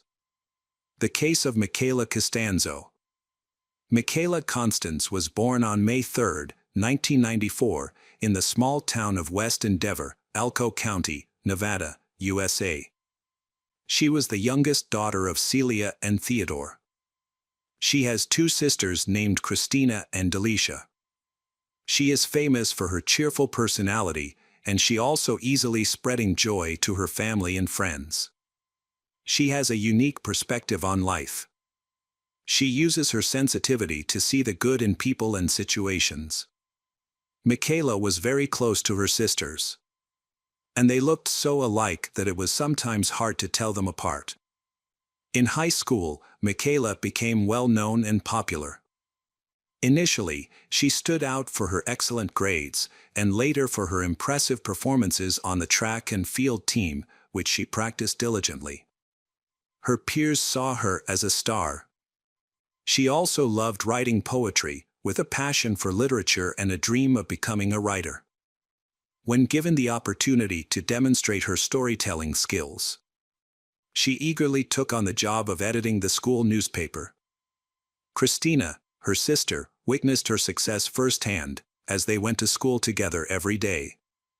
Michaela and her mother, Celia, have a strong relationship, largely due to their frequent and open communication. Celia worked the night shift at a local casino, and little girl kept her informed of all her activities through messages. This thing allowed Celia to feel at ease, help her know where Michaela is and who she is with. This time, Michaela was going to meet Cody Patton, an acquaintance from childhood. Although they had grown apart over the years, they were reconnecting. 19 years old, Cody was also in high school and was popular, mainly because he was an outstanding football player on the school's team. His 2-meter height intimidated his peers, and his personality drew mixed reactions. At times, Cody could be extremely nice, but he also had a quick temper and could become easily irritated. Mickey's mother, Celia, recognized this about him. She acknowledged that Cody was an interesting young man who be incredibly sweet and charming. However, he was also emotionally unstable, making it difficult for both his classmates and parents to accept him. This may be why he aimed to join the Marine Corps after high school. He hopes it will help him find direction and purpose in life. Toni Fratto, Cody's girlfriend, was a strong supporter of his future plans. At 19, she was a former high school beauty queen and was deeply religious. Toni's parents still approve of Toni and Cody's relationship, even though Cody is not religious. Over time, Cody and Toni grew closer, and she became fully devoted to him. They got engaged and held an official ceremony at church. However, Cody's impulsive and hot-tempered nature remained an issue. After a heated argument with his father, Cody asked Toni if he could stay with her family. Her parents, Casey and Claude, hesitated when Toni suggested this idea, creating family tension. Toni's love for Cody, a young man with problems, was already a concern. Tony's parents feared that refusing Cody's request might lead their daughter to run away with him. So, they agreed to let Cody move in.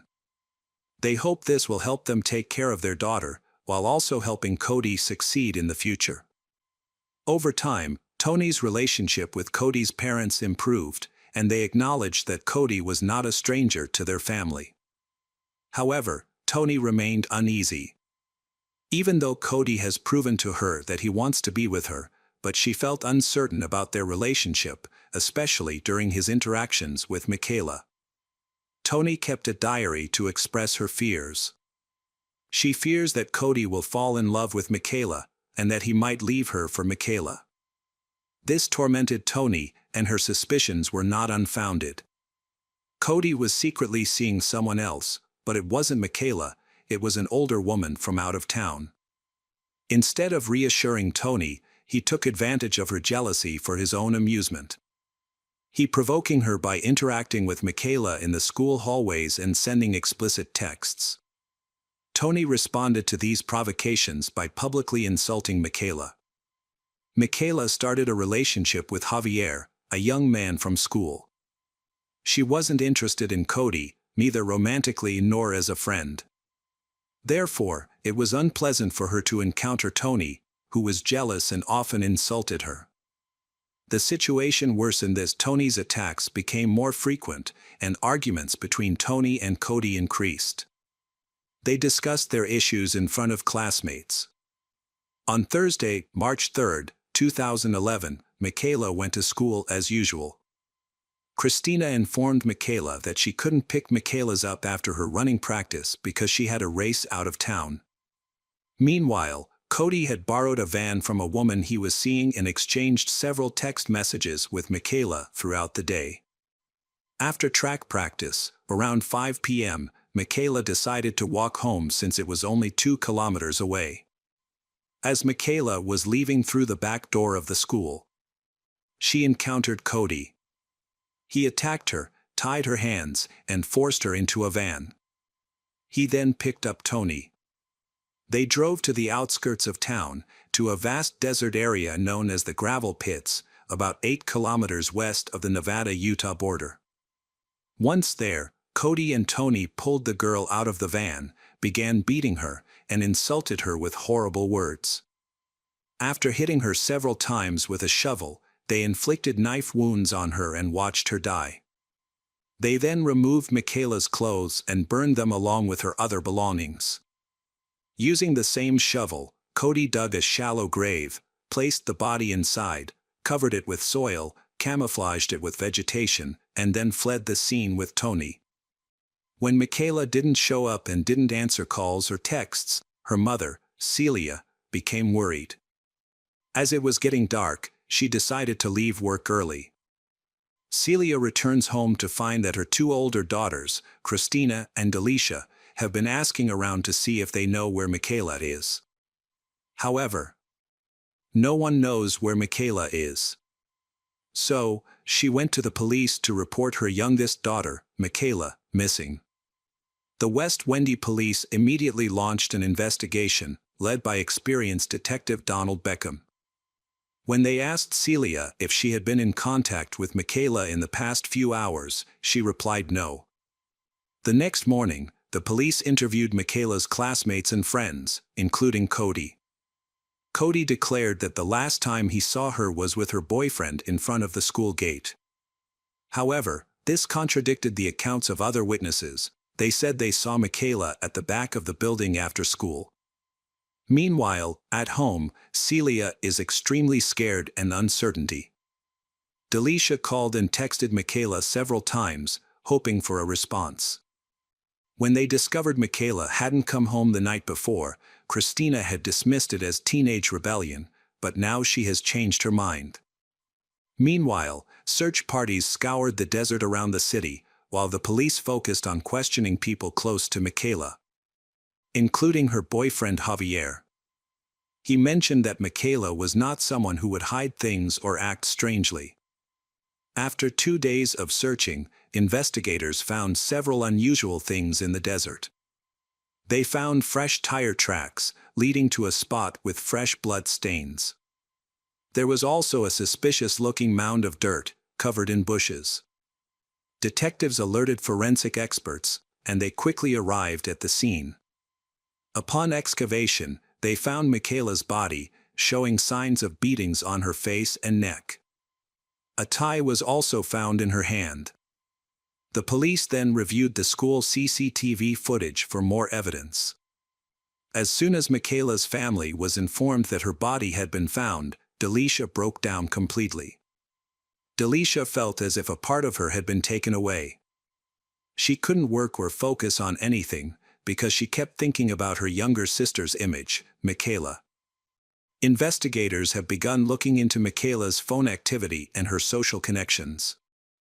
They discovered that at the time Michaela went missing, she had been calling and texting Cody, making him a suspect in the case. Further evidence came from school surveillance footage, which showed she and Cody together in the hallway leading to the exit. A few minutes later, she was gone. On the evening of March 6, Cody arrived at the police station for questioning, accompanied by his father, Keith. During the interrogation, officers showed him video footage from the school's surveillance cameras, but he insisted he was not involved in the incident. Meanwhile, lawyers and investigators gave Cody time to review the case materials and allowed him to speak privately with Keith. Worried, Keith urged his son to tell the detectives everything. Keith begs him to understand the severity of his actions. Now, he must make amends by answering to Michaela's family. He accepted the possible consequences and expressed his readiness to face them. He also told his story of the incidents that took place that day. Cody recounted that after school, he and Michaela went for a walk to the gravel quarry. While there, she asked him to break off his engagement to Tommy and start dating her instead. When he refused, they had a heated argument. He claimed that Michaela hit him in the chest, and in self-defense, he pushed her away. Unfortunately, she hit her head on the car's rear bumper and began to convulse due to the strong impact. Panicking, he tried to knock her out by hitting her head with a shovel, but she stayed conscious. He then cut her throat. Once he realized Michaela was dead, he buried her. When questioned by the police, he said he thought about taking her body to a dump, but couldn't bring himself to do it. When asked about the zip ties on her wrists, he explained they were part of a plan to dispose of the body. After burying her, he sat there crying for several hours before going to find Tony. Despite his detailed account, Cody was arrested and charged with first-degree murder, possibly facing a death sentence. In this situation, Cody's family hired John Hudson, a well-known defense attorney. He specializes in helping murderers not receive the death penalty. Michaela's family didn't just feel the pain of losing their daughter, but were also in disbelief that Cody had so brutally killed his childhood friend. Christina was especially shocked and believed that if he was truly guilty, someone must have forced him to do it. On the other hand, from the start, Celia never believed his confession. She doesn't believe that Michaela considers Cody a friend, let alone ask him to be with Michaela's. Additionally, as a mother, she knew very well that Michaela hated scandals. When Cody was arrested, Tony wrote numerous letters to he, called him, and visited him whenever she could. She said she missed him so much and she would always support him. Meanwhile, the police tried to investigate further, hoping to find useful clues in their conversation. Tony's parents, Claude and Casey, were shocked by the incident and even asked Cody why he committed the crime. Cody simply replied that he didn't know why he did it. The lawyer pointed out that Cody's confession didn't explain all of Michaela's injuries, he suggesting that it was not an accident as Cody claimed. The injuries suggested they weren't caused solely by a shovel, implying that someone acted out of anger. To understand the situation better, the lawyer decided to question Tony. As the interrogation progressed, Tony appeared cold and indifferent. Her emotionless attitude is completely inappropriate, since she is Cody's wife, the man facing the death penalty in this case. In April 2011, just weeks after Michaela's death, Toni's parents left town, leaving her alone at home. That morning, Keith, Cody's father, arrived at her house and took her for a drive. During their conversation, he persuaded her to visit Cody's defense attorney and tell what happened. At the attorney's office, Toni agreed to let lawyer John document her account, which turned out to be completely different from what she had previously stated. Toni claims that after school, she received a text message from Cody, saying that he had kidnapped Michaela. The three of them then headed to the gravel pits. When Michaela and Cody got out of the car, they started arguing, but Toni said she couldn't see what happened. She only heard a noise that alarmed her, and she got out of the car to see what was going on. She saw Michaela lying on the ground and Cody digging what appeared to be a grave. When he stopped, Michaela was already unconscious. Then, they hit her several times with a shovel, and when she showed no signs of life, they took turns stabbing her. Toni also admitted to sitting on Michaela's feet to restrain her during her convulsions. The lawyer John, representing Cody and not Toni, quickly revealed Toni's confession to the police. Consequently, Toni, who was not initially a suspect, was arrested and charged with murder without bail. Forensic experts collected samples from Toni's home, car, and clothing to look for evidence that she was present at the murder scene. In mid-June 2011, the court decided that Toni should also stand trial for murder and kidnapping. The preliminary hearing was set for August 2nd, but in January 2012, Toni accepted a plea deal to avoid the death penalty. She pleaded guilty to second-degree murder. In his testimony, Toni said that Cody was angry with Michael from the beginning. When she entered the van, she noticed that Michaela was very scared. Michaela sat in the back with her hands raised to her face. As they drove into the desert, Cody asked her to help him kill Michaela. Then, Cody asks Toni to watch Michaela while he digs a hole. Once he was done, he forced she to hit Michaela. She refused, so Cody began to beat Michaela. The next, he made she strike Michaela with a shovel. The blow hit Michaela in the shoulder. She then sat on the ground, holding Michaela's legs, and he attempted to slit Michaela's throat with a knife. 3 months later, the district judge sentenced Toni Fratto to life imprisonment with the possibility of parole after 18 years. The judge described it as the most brutal murder he had witnessed in his 20-year career. The motive for Michaela's murder remained unclear. On Wednesday, May 9, 2012, Cody appeared in court, pleading guilty to first-degree murder, also to avoid the death penalty. On Friday, August 24, in Elko Court, Cody Patton was sentenced to life imprisonment without the possibility of parole. He was imprisoned in Nevada State Prison. Later, in an interview with a well-known television company, Toni shared a more dramatic version of the tragic story. She revealed that Cody had been abusive and controlling of her throughout their time together. She admitted that because of the abuse, she was unable to fight back against him. Looking back, she believed she could have been his next victim. She also accused he of forcing her to participate in Michaela's murder. She said after witnessing him brutally beating Michaela, she feared for her life, leaving her with no choice but to comply. Michaela's mother, Celia, was unable to work for a long time and avoided going to restaurants where she had previously visited with Michaela. She feels sad about her increasingly distant relationship with her other daughter, Delisha. She explains that the tragedy of Michaela's murder changed Delisha so much that Delisha dropped out of school and left the city, estranged from her family. Everything at home reminded her of Michaela, which was overwhelming. The tragedy devastated 3 families: her family, Toni's family, and Cody's family. It will take Michaela's family and friends a long time to get over this loss. Cody will never see his family outside of prison again. Although Toni may be released from prison in the future, her father sadly says that when that happens, he may not be alive.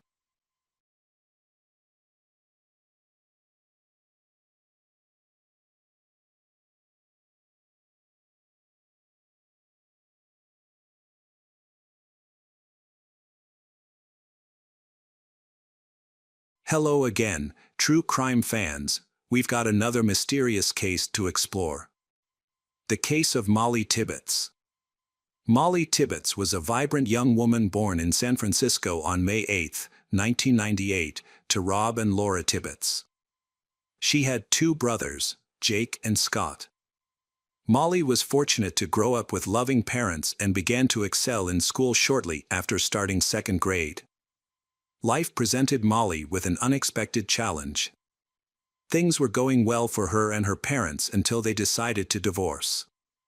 In 2007, Molly moved to Brooklyn, Iowa, with her mother and brother. Brooklyn was her mother's hometown, and Molly now had the opportunity to experience her teenage years in this quiet town. The move was difficult for Scott, Jake, and Molly, but their caring parents provided essential support. Their father, Rob, maintained a close relationship with his children. Although he couldn't be there all the time, he was determined to do everything he could to help them. Brooklyn is a small town with a population of only 1,400. Life there is calm, a stark contrast to the hustle and bustle of San Francisco. Molly and her two brothers have adapted perfectly to their new home. Molly plans to continue her studies at Brooklyn College. She is a sociable person who makes many friends. Molly is smart, energetic, positive, and cheerful. In 2015, Molly met a senior named Dalton Jack at her Brooklyn school, and she instantly liked him. This encounter took place on a chilly October evening while Dalton and his friend were sitting in a pickup truck after playing football. A few younger students approached them, including Molly. Dalton was immediately taken with her. She made him laugh and he found her beautiful. They exchanged phone numbers and soon began having lunch together and going to the movies. From that point on, they fell in love and Dalton considering her his everything. Molly and Dalton's love for each other deepened over time. 2 years later, when Molly moved from Brooklyn to study psychology at the University of Iowa, she maintained her relationship with Dalton. While she was in Iowa, Dalton stayed in Brooklyn to pursue a career in construction, but this did not affect his feelings for her. They managed to see each other almost every weekend and even on some weekdays. Her freshman year at university passed quickly. By the end of May 2018, she returned to Brooklyn for the summer. During her break at home, Molly kept herself busy throughout the day. She worked at a local children's day camp at Green Regional Medical Center, and in the evenings, she participated in activities to prepare for her sophomore year. Molly also made time to go jogging almost every evening. She split her time between her mother's house and her boyfriend Dalton's house on the western edge of Brooklyn. Unlike university students, Dalton didn't have a summer vacation and worked most weekdays. His construction work is sometimes local and sometimes he works across the state. On July 18, 2018, Molly visited Dalton's house. Dalton lived there with his brother and their dogs. But both of them worked away from home. Dalton was working on a project on Highway 61 near Oak. Molly agreed to take care of the dogs and stay at Dalton's house to work and study. It was a hot day, so Molly stayed inside with her dogs and her laptop, hoping for a cooler temperature. The day seemed normal. She spent her free time chatting with her boyfriend on the phone, looking for something to eat, or engaging in conversations on Twitter. As the sun set, the weather cooled down. This is a good time for Molly to go for a run. Around 7:30 p.m., she left her laptop open, sent Dalton a selfie, put on her workout clothes, and headed to the cornfield for her workout. However, Molly never returned. She was missing that night. Dalton, who had not heard from her that night, assumed she was just busy and had gone to bed. But the next morning, when Molly's messages remained unanswered, he began to worry. He contacted friends to ask if they had heard from Molly, but they had no idea where she was. All of her social media accounts are inactive. The panic really began when her boss called Dalton to find out why she had missed work. Molly was always on time for her job and had never missed a day before, so her absence was unusual. Dalton was worried and wondered what could have happened to her. Her silence made Dalton, her family, and friends feel uneasy. By the end of the day, the police and the local community were mobilized to search for Molly. Missing posters were quickly plastered around the city and surrounding areas. Shortly after, Molly's father Rob flew from California to join the search efforts. In mid-July, Iowa was experiencing hot summer days, and the surrounding cornfields made visibility difficult. Police announced on television that the search for Molly is ongoing. While there are no new updates, the search continues. Molly, a 20-year-old University of Iowa student, went missing last Wednesday in Brooklyn. She was last seen by her neighbor jogging with her dogs. Wearing shorts, a sports bra and sneakers.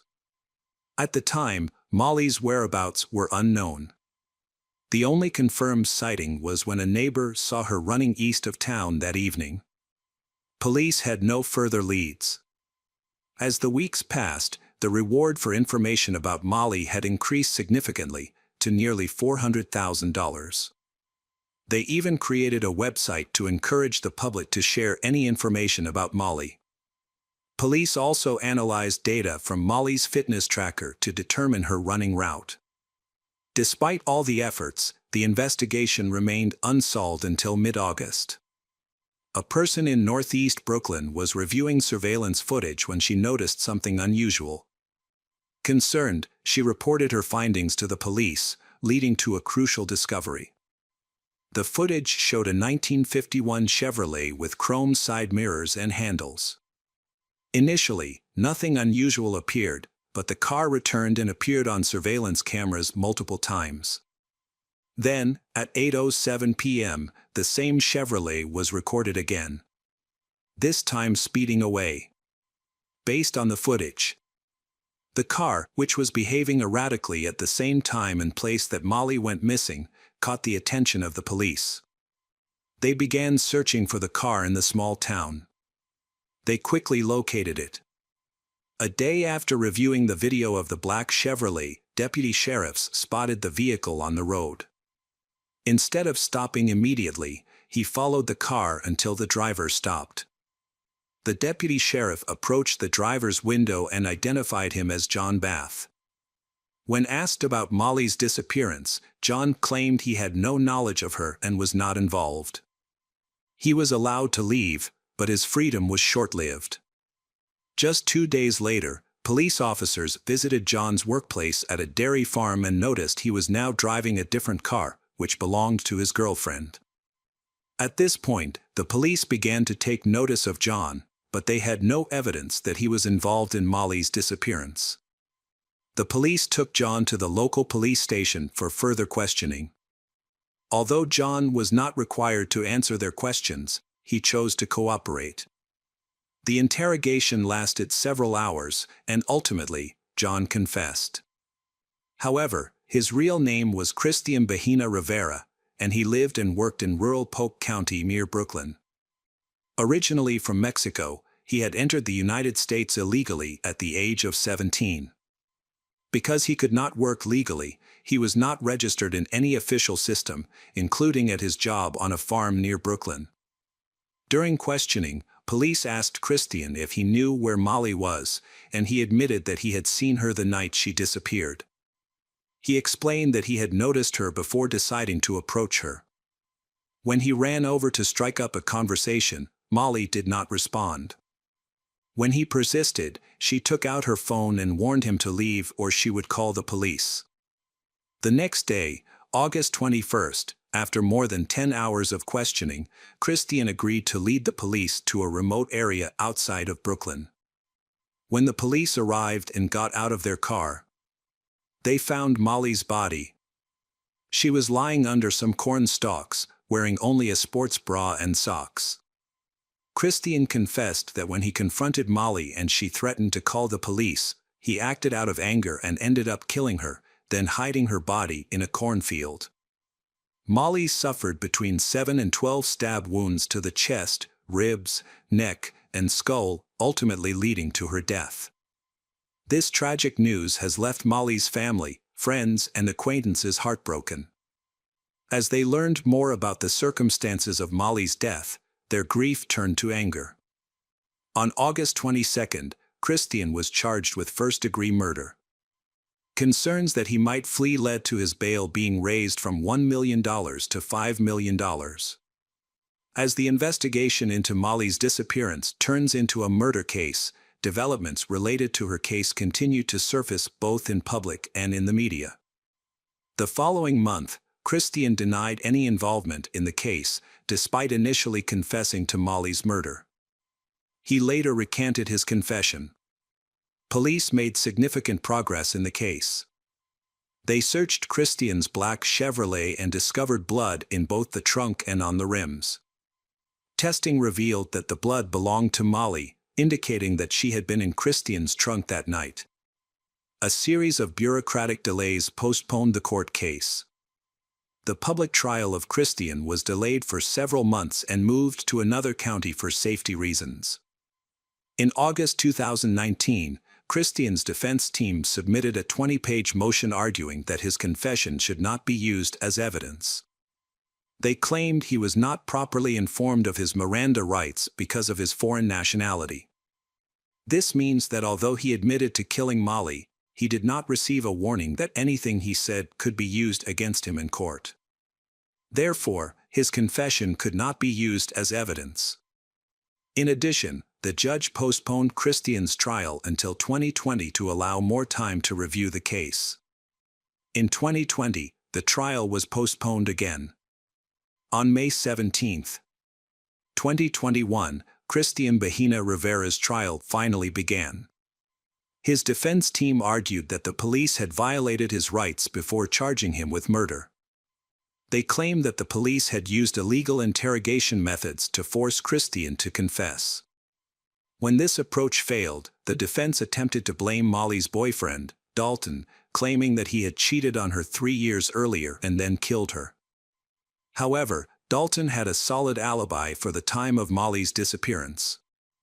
Although he was absent from work for nearly 2 hours, several co-workers were able to confirm his whereabouts during that time, and it was clear that he loved Molly very much. Christian eventually testified, but he changed his story. He claimed that 2 armed men came to his house, forced him to drive them until they found Molly, then killed her and forced him to drive to a cornfield, threatening his son's life if he revealed what had happened. Christian's confession, the surveillance footage, Molly's blood found in the trunk of his car, and his own incredible story all pointed clearly to his guilt. On Friday, May 28, Christian Bahena Rivera was convicted of murdering Molly Tibbetts. After just 7 hours of jury deliberation, Christian was found guilty of first-degree murder. He was sentenced to life in prison. After the verdict, Christian's girlfriend, who had been raising their son Will, disappeared from Brooklyn, leaving his son on the farm without a family. With nowhere else to go, Will was eventually adopted by Molly's mother, Laura. This adoption allowed Will to continue his education and move toward a brighter future. Her parents consistently chose love over hate, which helps explain Molly's positive character. The support didn't end there. Hundreds of people came together at the University of Iowa to celebrate Molly's memory.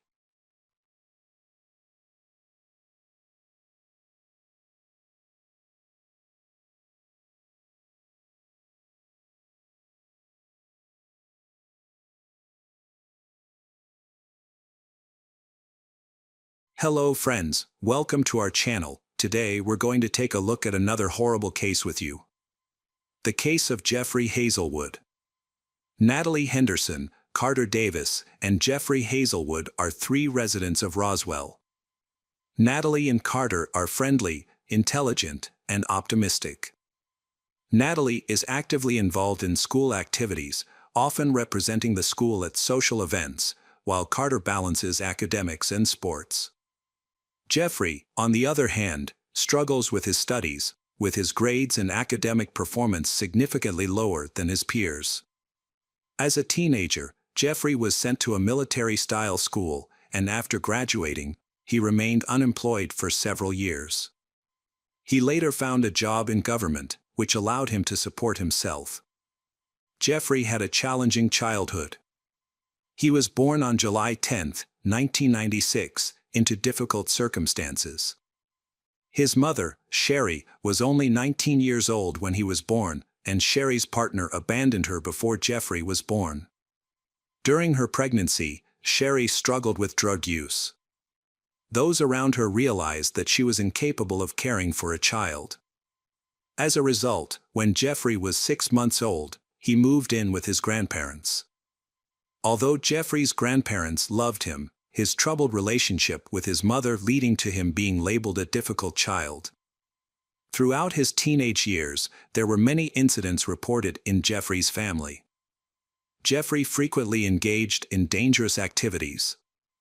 On one occasion, he wrote a note saying he was going to spend a few days in the wilderness testing his survival skills. In another disturbing incident, he took his grandfather's gun, prompting neighbors to call the police. His actions increasingly worried his grandparents, who attempted to hide the weapons.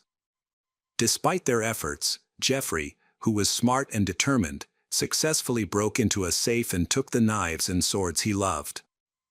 By 2013, when Jeffrey turned 16, his grandmother felt the need to report his troubling behavior to the police, likely out of concern for her safety and that of others. Just weeks earlier, he had warned her that his patience would eventually wear thin, and he might hurt someone, although he didn't specify who or when. As a result, Jeffrey was sent to a military school. After returning, he entered a relationship that he cherished deeply. His social media accounts were filled with expressions of love for his girlfriend, mixed with images of wolves, dark quotes, and posts about anger and mortality. No one seemed to notice or help Jeffrey. Eventually, the city of Roswell had a serious problem. On August 1, 2016, a Monday morning, a driver was making a delivery at the local grocery store. At 6 a.m., just as he approached the store, his peaceful morning turned into a nightmare. As he turned the corner toward the delivery area, he was shocked to see 2 bodies lying side by side in a parking lot, both dead and covered in blood. Panicked, he called the police to report what he had seen. Police quickly arrived at the scene and discovered the bodies of 2 young people. A man and a woman, both dead. Police spotted 2 cars parked nearby, and when they ran the license plates, they discovered they belonged to Carter Davis and Natalie Henderson. The young couple came from middle-class families, and neither had a criminal record or any violations. The investigation began with a search of the vehicle and a review of surveillance camera footage from the supermarket. The video showed Carter and Natalie driving through the parking lot at approximately 3 a.m. before disappearing behind the building. Additionally, just minutes before they arrived, a silver Honda had parked in front of the store. After Carter and Natalie passed the Honda, a tall man with long, unkempt hair got out of the Honda and followed them on foot, but then disappeared from view of the surveillance camera. His facial features were unclear, and the video did not capture his license plate number. All police could determine was that the car was silver, a 1990 or 1998 model, and had mismatched wheels. Police contacted the Bureau of Investigation for assistance in finding a suspect. The task was difficult because they needed to compile a list of all Honda owners in the city. After sifting through the data, they narrowed the list down to about 650 vehicles and their owners. This process of elimination was long and difficult, requiring patience and effort on the part of the police. However, their persistence paid off. On August 3, 2016, just 2 days after the discovery of Carter and Natalie's bodies, police located a driver's license that belonged to a Honda owner. This owner, Jeffrey Hazelwood, 20, lived in Roswell and was known to police because of his long black hair. His grandparents were shocked when some police officers knocked on their front door. Their surprise quickly turned to concern when the officers asked about their grandson Jeffrey. They informed the police that they did not know where he was. Jeffrey's grandparents said that they had kicked him out of the house 2 days ago. The police then investigated and found that Jeffrey was staying at his girlfriend's house. They knew the address and set up a perimeter around the house. After finding the boy's car parked in the driveway, the police waited nearby, patiently waiting for Jeffrey to show up. Hours later, Jeffrey finally came out of the house, got into his car and drove away. Undercover police observed Jeffrey as he arrived at a gas station, walked around, and changed his clothes. At that point, officers surrounded him and arrested him on suspicion of the murders of Natalie Henderson and Carter Davis before he could react. Initially, Jeffrey denied killing anyone, but after being held for several days, he was questioned by Officer Jennifer Bennett, who was assigned to Jeffrey's case. During this interrogation, several strange details came to light. When arrested, Jeffrey insisted that he was an innocent bystander and that he had not killed anyone. However, during questioning, he claimed that another man had pressured him into committing the crime. As the interrogation continued, he stopped mentioning his accomplice. Additionally, Jeffrey claimed that a voice in his head had told him to kill Natalie and Carter. Despite Jeffrey's numerous lies and confusing statements, Police Officer Bennett was able to piece together what happened on the night of August 1st. Jeffrey said his troubles began when his grandparents kicked him out of the house. To clear his head, he went to a local Waffle House, but since he had nowhere to stay for the night, he decided to park at the local grocery store. He arrived around 3 a.m. and sat in his car. While he was sitting there, 2 cars pulled into the parking lot, drove past him, circled the building. Feeling bored and lonely, Jeffrey decided to follow them on foot. After the 2 cars parked side by side, Carter Davis got out of the car and got into the back seat of Natalie's car. Natalie then joined him in the back seat, saying they wanted some private time together. Unbeknownst to them, Jeffrey was hiding behind the nearby electrical panel, observing their interaction. However, Jeffrey climbed up a nearby service ladder to get a better view from the roof of the car. Jeffrey later claimed that he did not watch for long. Sadly, Jeffrey obtained his grandfather's gun after breaking into a safe just before being kicked out of his house.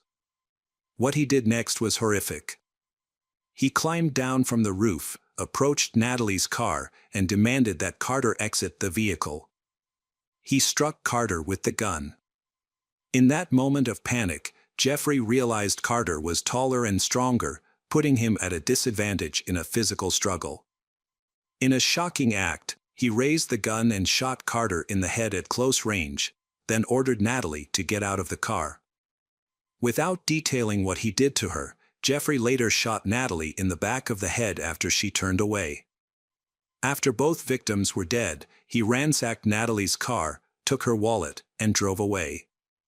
However, Jeffrey's criminal activities did not stop there.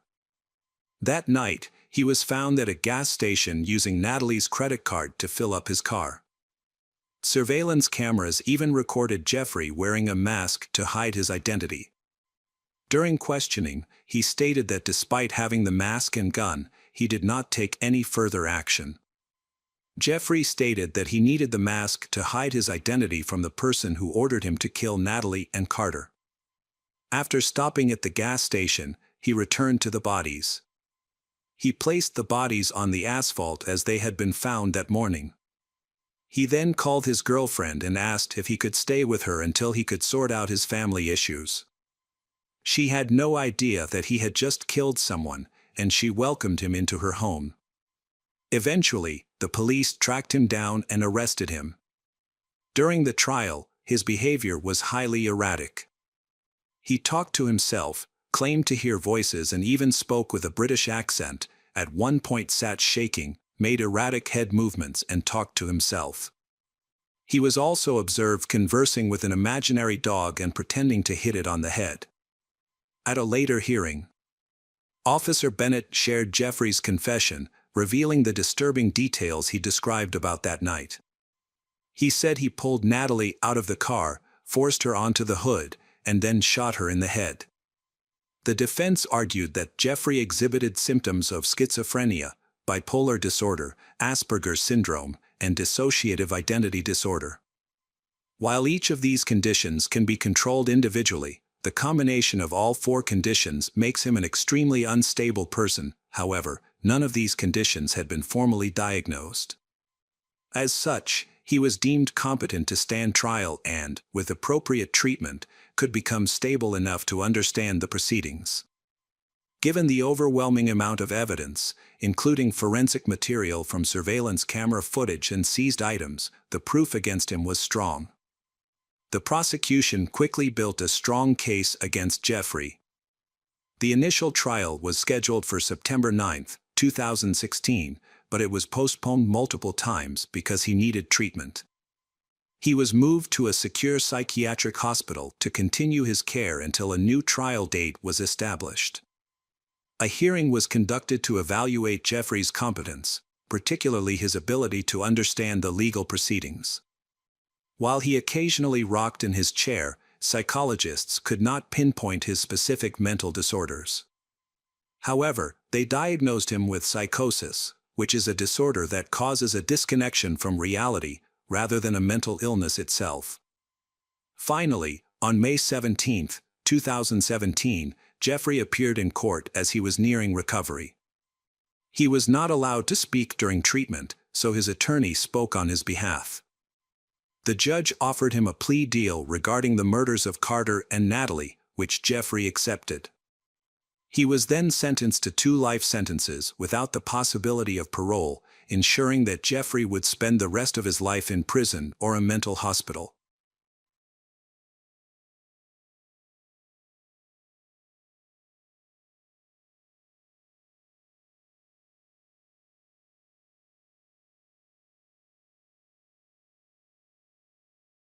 Hello friends, welcome to our channel. Today we're going to take a look at another horrible case with you. The case of Anna Kriegel. Geraldine and Patrick Kriegel lived in Ireland. In 2006, they celebrated their 20th wedding anniversary. The couple had a strong relationship and dreamed of having a child. They understood that adopting a child from an orphanage required significant time and effort, as well as meeting strict requirements, but they remained hopeful. Both had successful careers and were financially stable while waiting for their adoption documents to be processed. Eventually, they received news that a 2-year-old girl from Russia was available for adoption. Her name was Anastasia, born on February 18, 2004, in Novokuznetsk. After her birth, she was placed in an orphanage because her biological mother could not provide her with a good life. On August 10, 2006, the family brought the little girl home, marking the day as their family holiday. They decided to keep her name and called her Anna for short. The happy moment when they heard Anna's laughter filled the house. Anna was loved by her parents. They made efforts to make their family happier. They went ice skating and planned summer tourism trips. The family often went on vacation to Patrick's hometown of Annecy, France, where they owned the house. Anna made several friends there and she looked forward to this trip every year, as she loved France and was even learning French. However, Anna struggled with learning English, and Patrick supported her in this so she could communicate better with her peers. Anna also found it difficult to form close relationships and express her emotions. Her time in the orphanage, where Anna lacked care, made her uncomfortable with being touched. Nevertheless, Geraldine and Patrick helped fill this emotional gap by loving and supporting Anna unconditionally. Their nurturing environment, along with educational activities, healthy meals, and sports, provided a strong foundation for Anna's future. During a routine checkup, Doctors discovered a tumor in Anna's right ear, which resulted in significant hearing loss in her right ear and partial blindness in her right eye. Despite these challenges, Anna remained an active and cheerful girl. However, her hearing and vision problems affected her ability to learn, causing her to struggle to retain information and resulting in poor grades in elementary school. To keep up with her classmates, Anna sought professional help until the end of third grade. One day, while walking home and enjoying her favorite music through her headphones, Anna suddenly encountered four boys blocking her way. They mocked her and even pinched her, causing her to run home in tears and tell her mother everything. Worried, Geraldine and Patrick decided to take action and file a complaint against the boys. To keep Anna safe, her parents decide to take her to school and pick her up every day, but this makes her an easier target for teasing, much to the distress of Geraldine, who feels heartbroken over her daughter's misfortune. As time passed, Anna began to harm herself to cope with her emotional struggles. Her parents became increasingly alarmed, worried that she might take more drastic actions. Geraldine's only wish was for her daughter to find happiness. After a while, Anna started to improve. She made new friends, people she enjoyed sleeping over, going for walks, watching movies, and chatting with. As Anna's high school years were coming to an end, Geraldine wanted to help her prepare for her upcoming test on May 13, 2018. They usually spent the weekends doing homework together, and even though Geraldine was very busy, he always made time to study with Anna. However, this weekend, they decided to take a break. They turned on the TV, made popcorn, and cuddled up while watching a movie. Anna's cousins joined them, and Geraldine ordered pizza. The kids played games while the adults relaxed with wine and snacks. The house was filled with laughter and fun, and no one could have predicted what would happen next. On May 14, 2018, the day started like any other. Geraldine took the train to Dublin, while Anna went to school. After lunch, Anna had an appointment with a psychologist. Meanwhile, Patrick, who was already retired, decided to sleep in. Classes ended at 4 p.m., and Anna tried to call her mother, but Geraldine was in an important meeting and couldn't answer. She sent Anna a message saying she would call back later. When Anna gets home, she finds her father Patrick relaxing in the garden. Patrick is surprised to see Anna, coming home with a boy he has never seen before. Anna is clearly excited. She whispers something to the boy, grabs her favorite sweater, and tells her father she will be home soon. Patrick reminds her that she needs to study, which she has forgotten. Patrick watches as they leave for the park, and that is the last time he sees his daughter. At first, her father wasn't concerned because the park was only a 20-minute walk away. At 5:10 p.m., Geraldine returned home and attempted to call Anna, but she didn't pick up. After some time, she gave up on calling, assuming Anna would return soon. When Anna still hadn't come home, Patrick told his wife that Anna had gone to the park with a guy. This was unusual. Geraldine quickly sent Anna a text asking her to come home but got no reply. This silence worried her parents. Geraldine felt anxious due to past experiences where her daughter faced ridicule for her illnesses. Worried, Geraldine went to the park but couldn't find Anna. The parents began driving around the neighborhood searching for her. Their anxiety grew when they realized they knew nothing about the guy Anna had been with. By 9 p.m., they reported Anna missing to the police, stressing that she hadn't answered any calls or messages, which was very unlike her. They also informed the police about the unknown guy. The police quickly located a young man named Boy B, who appeared surprised by their inquiry. When they asked him where Anna was, he explained that they had walked together until 5:40 p.m. and then parted ways. Following this, the police initiated a search for Anna, scouring the area and examining surveillance footage. Patrick and Geraldine, Anna's parents, provided photos, including one of her wearing the black sweatshirt she had on when she left that evening.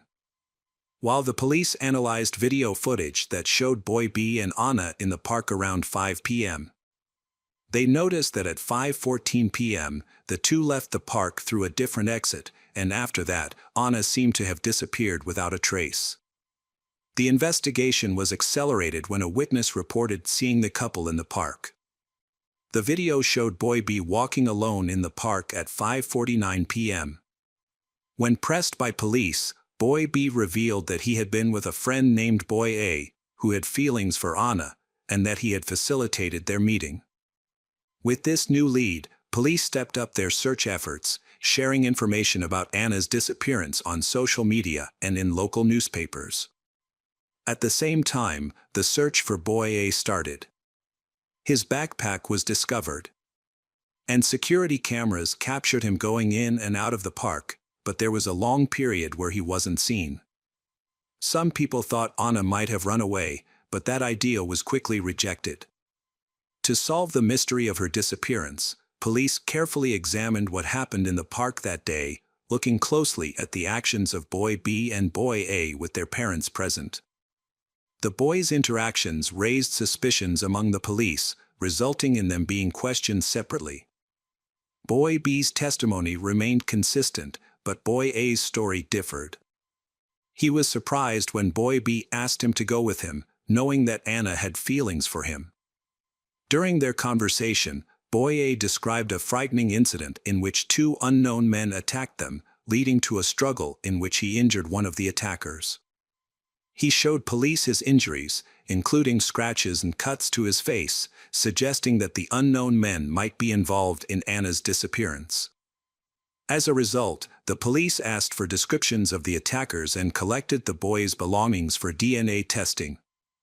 As the investigation continued, specialized search teams, including divers and rescue teams, were sent to examine local waters. A total of 60 people, including volunteers and Anna's family, assisted in the search for her. Her disappearance attracted significant media attention. Near the park, there was an old, abandoned farmhouse called Glenwood.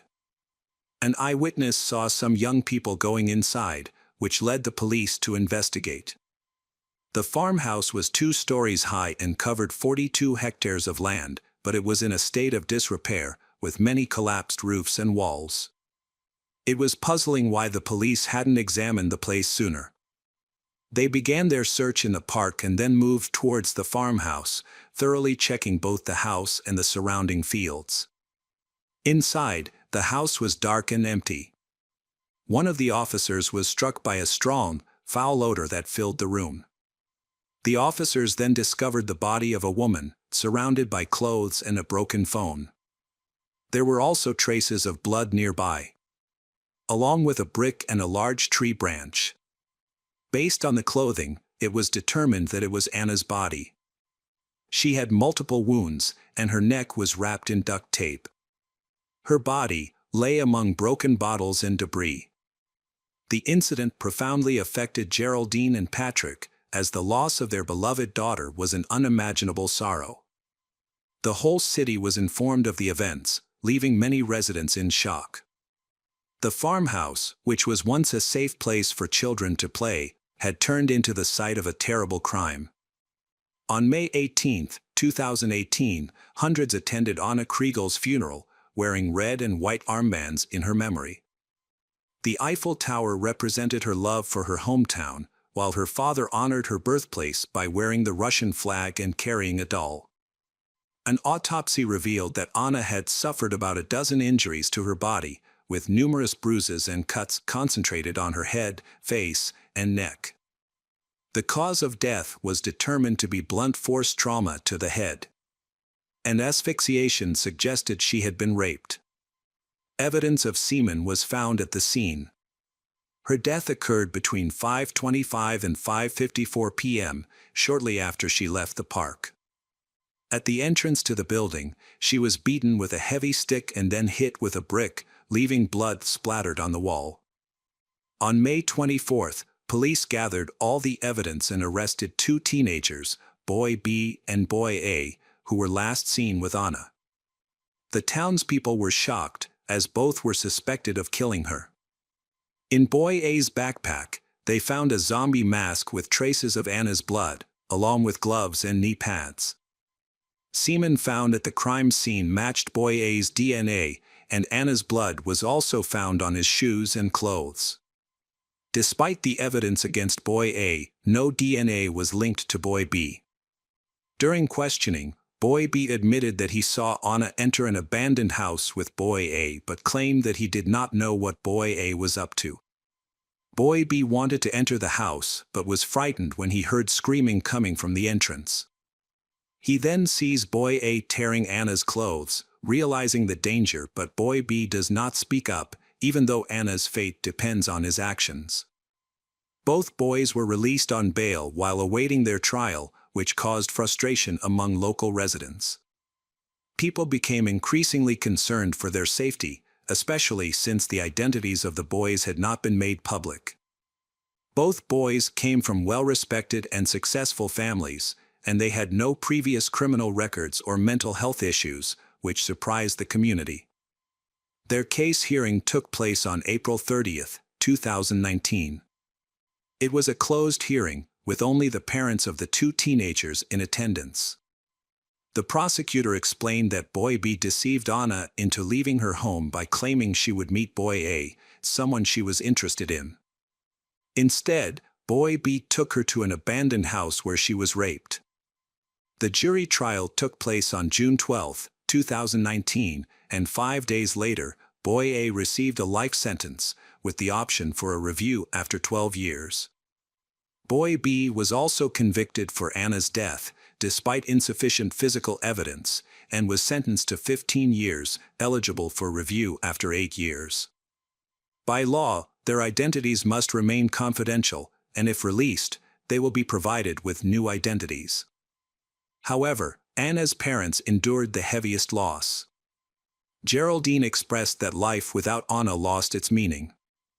Patrick passed away on June 19, 2022, burdened with the guilt of allowing his daughter to go off with a stranger that day.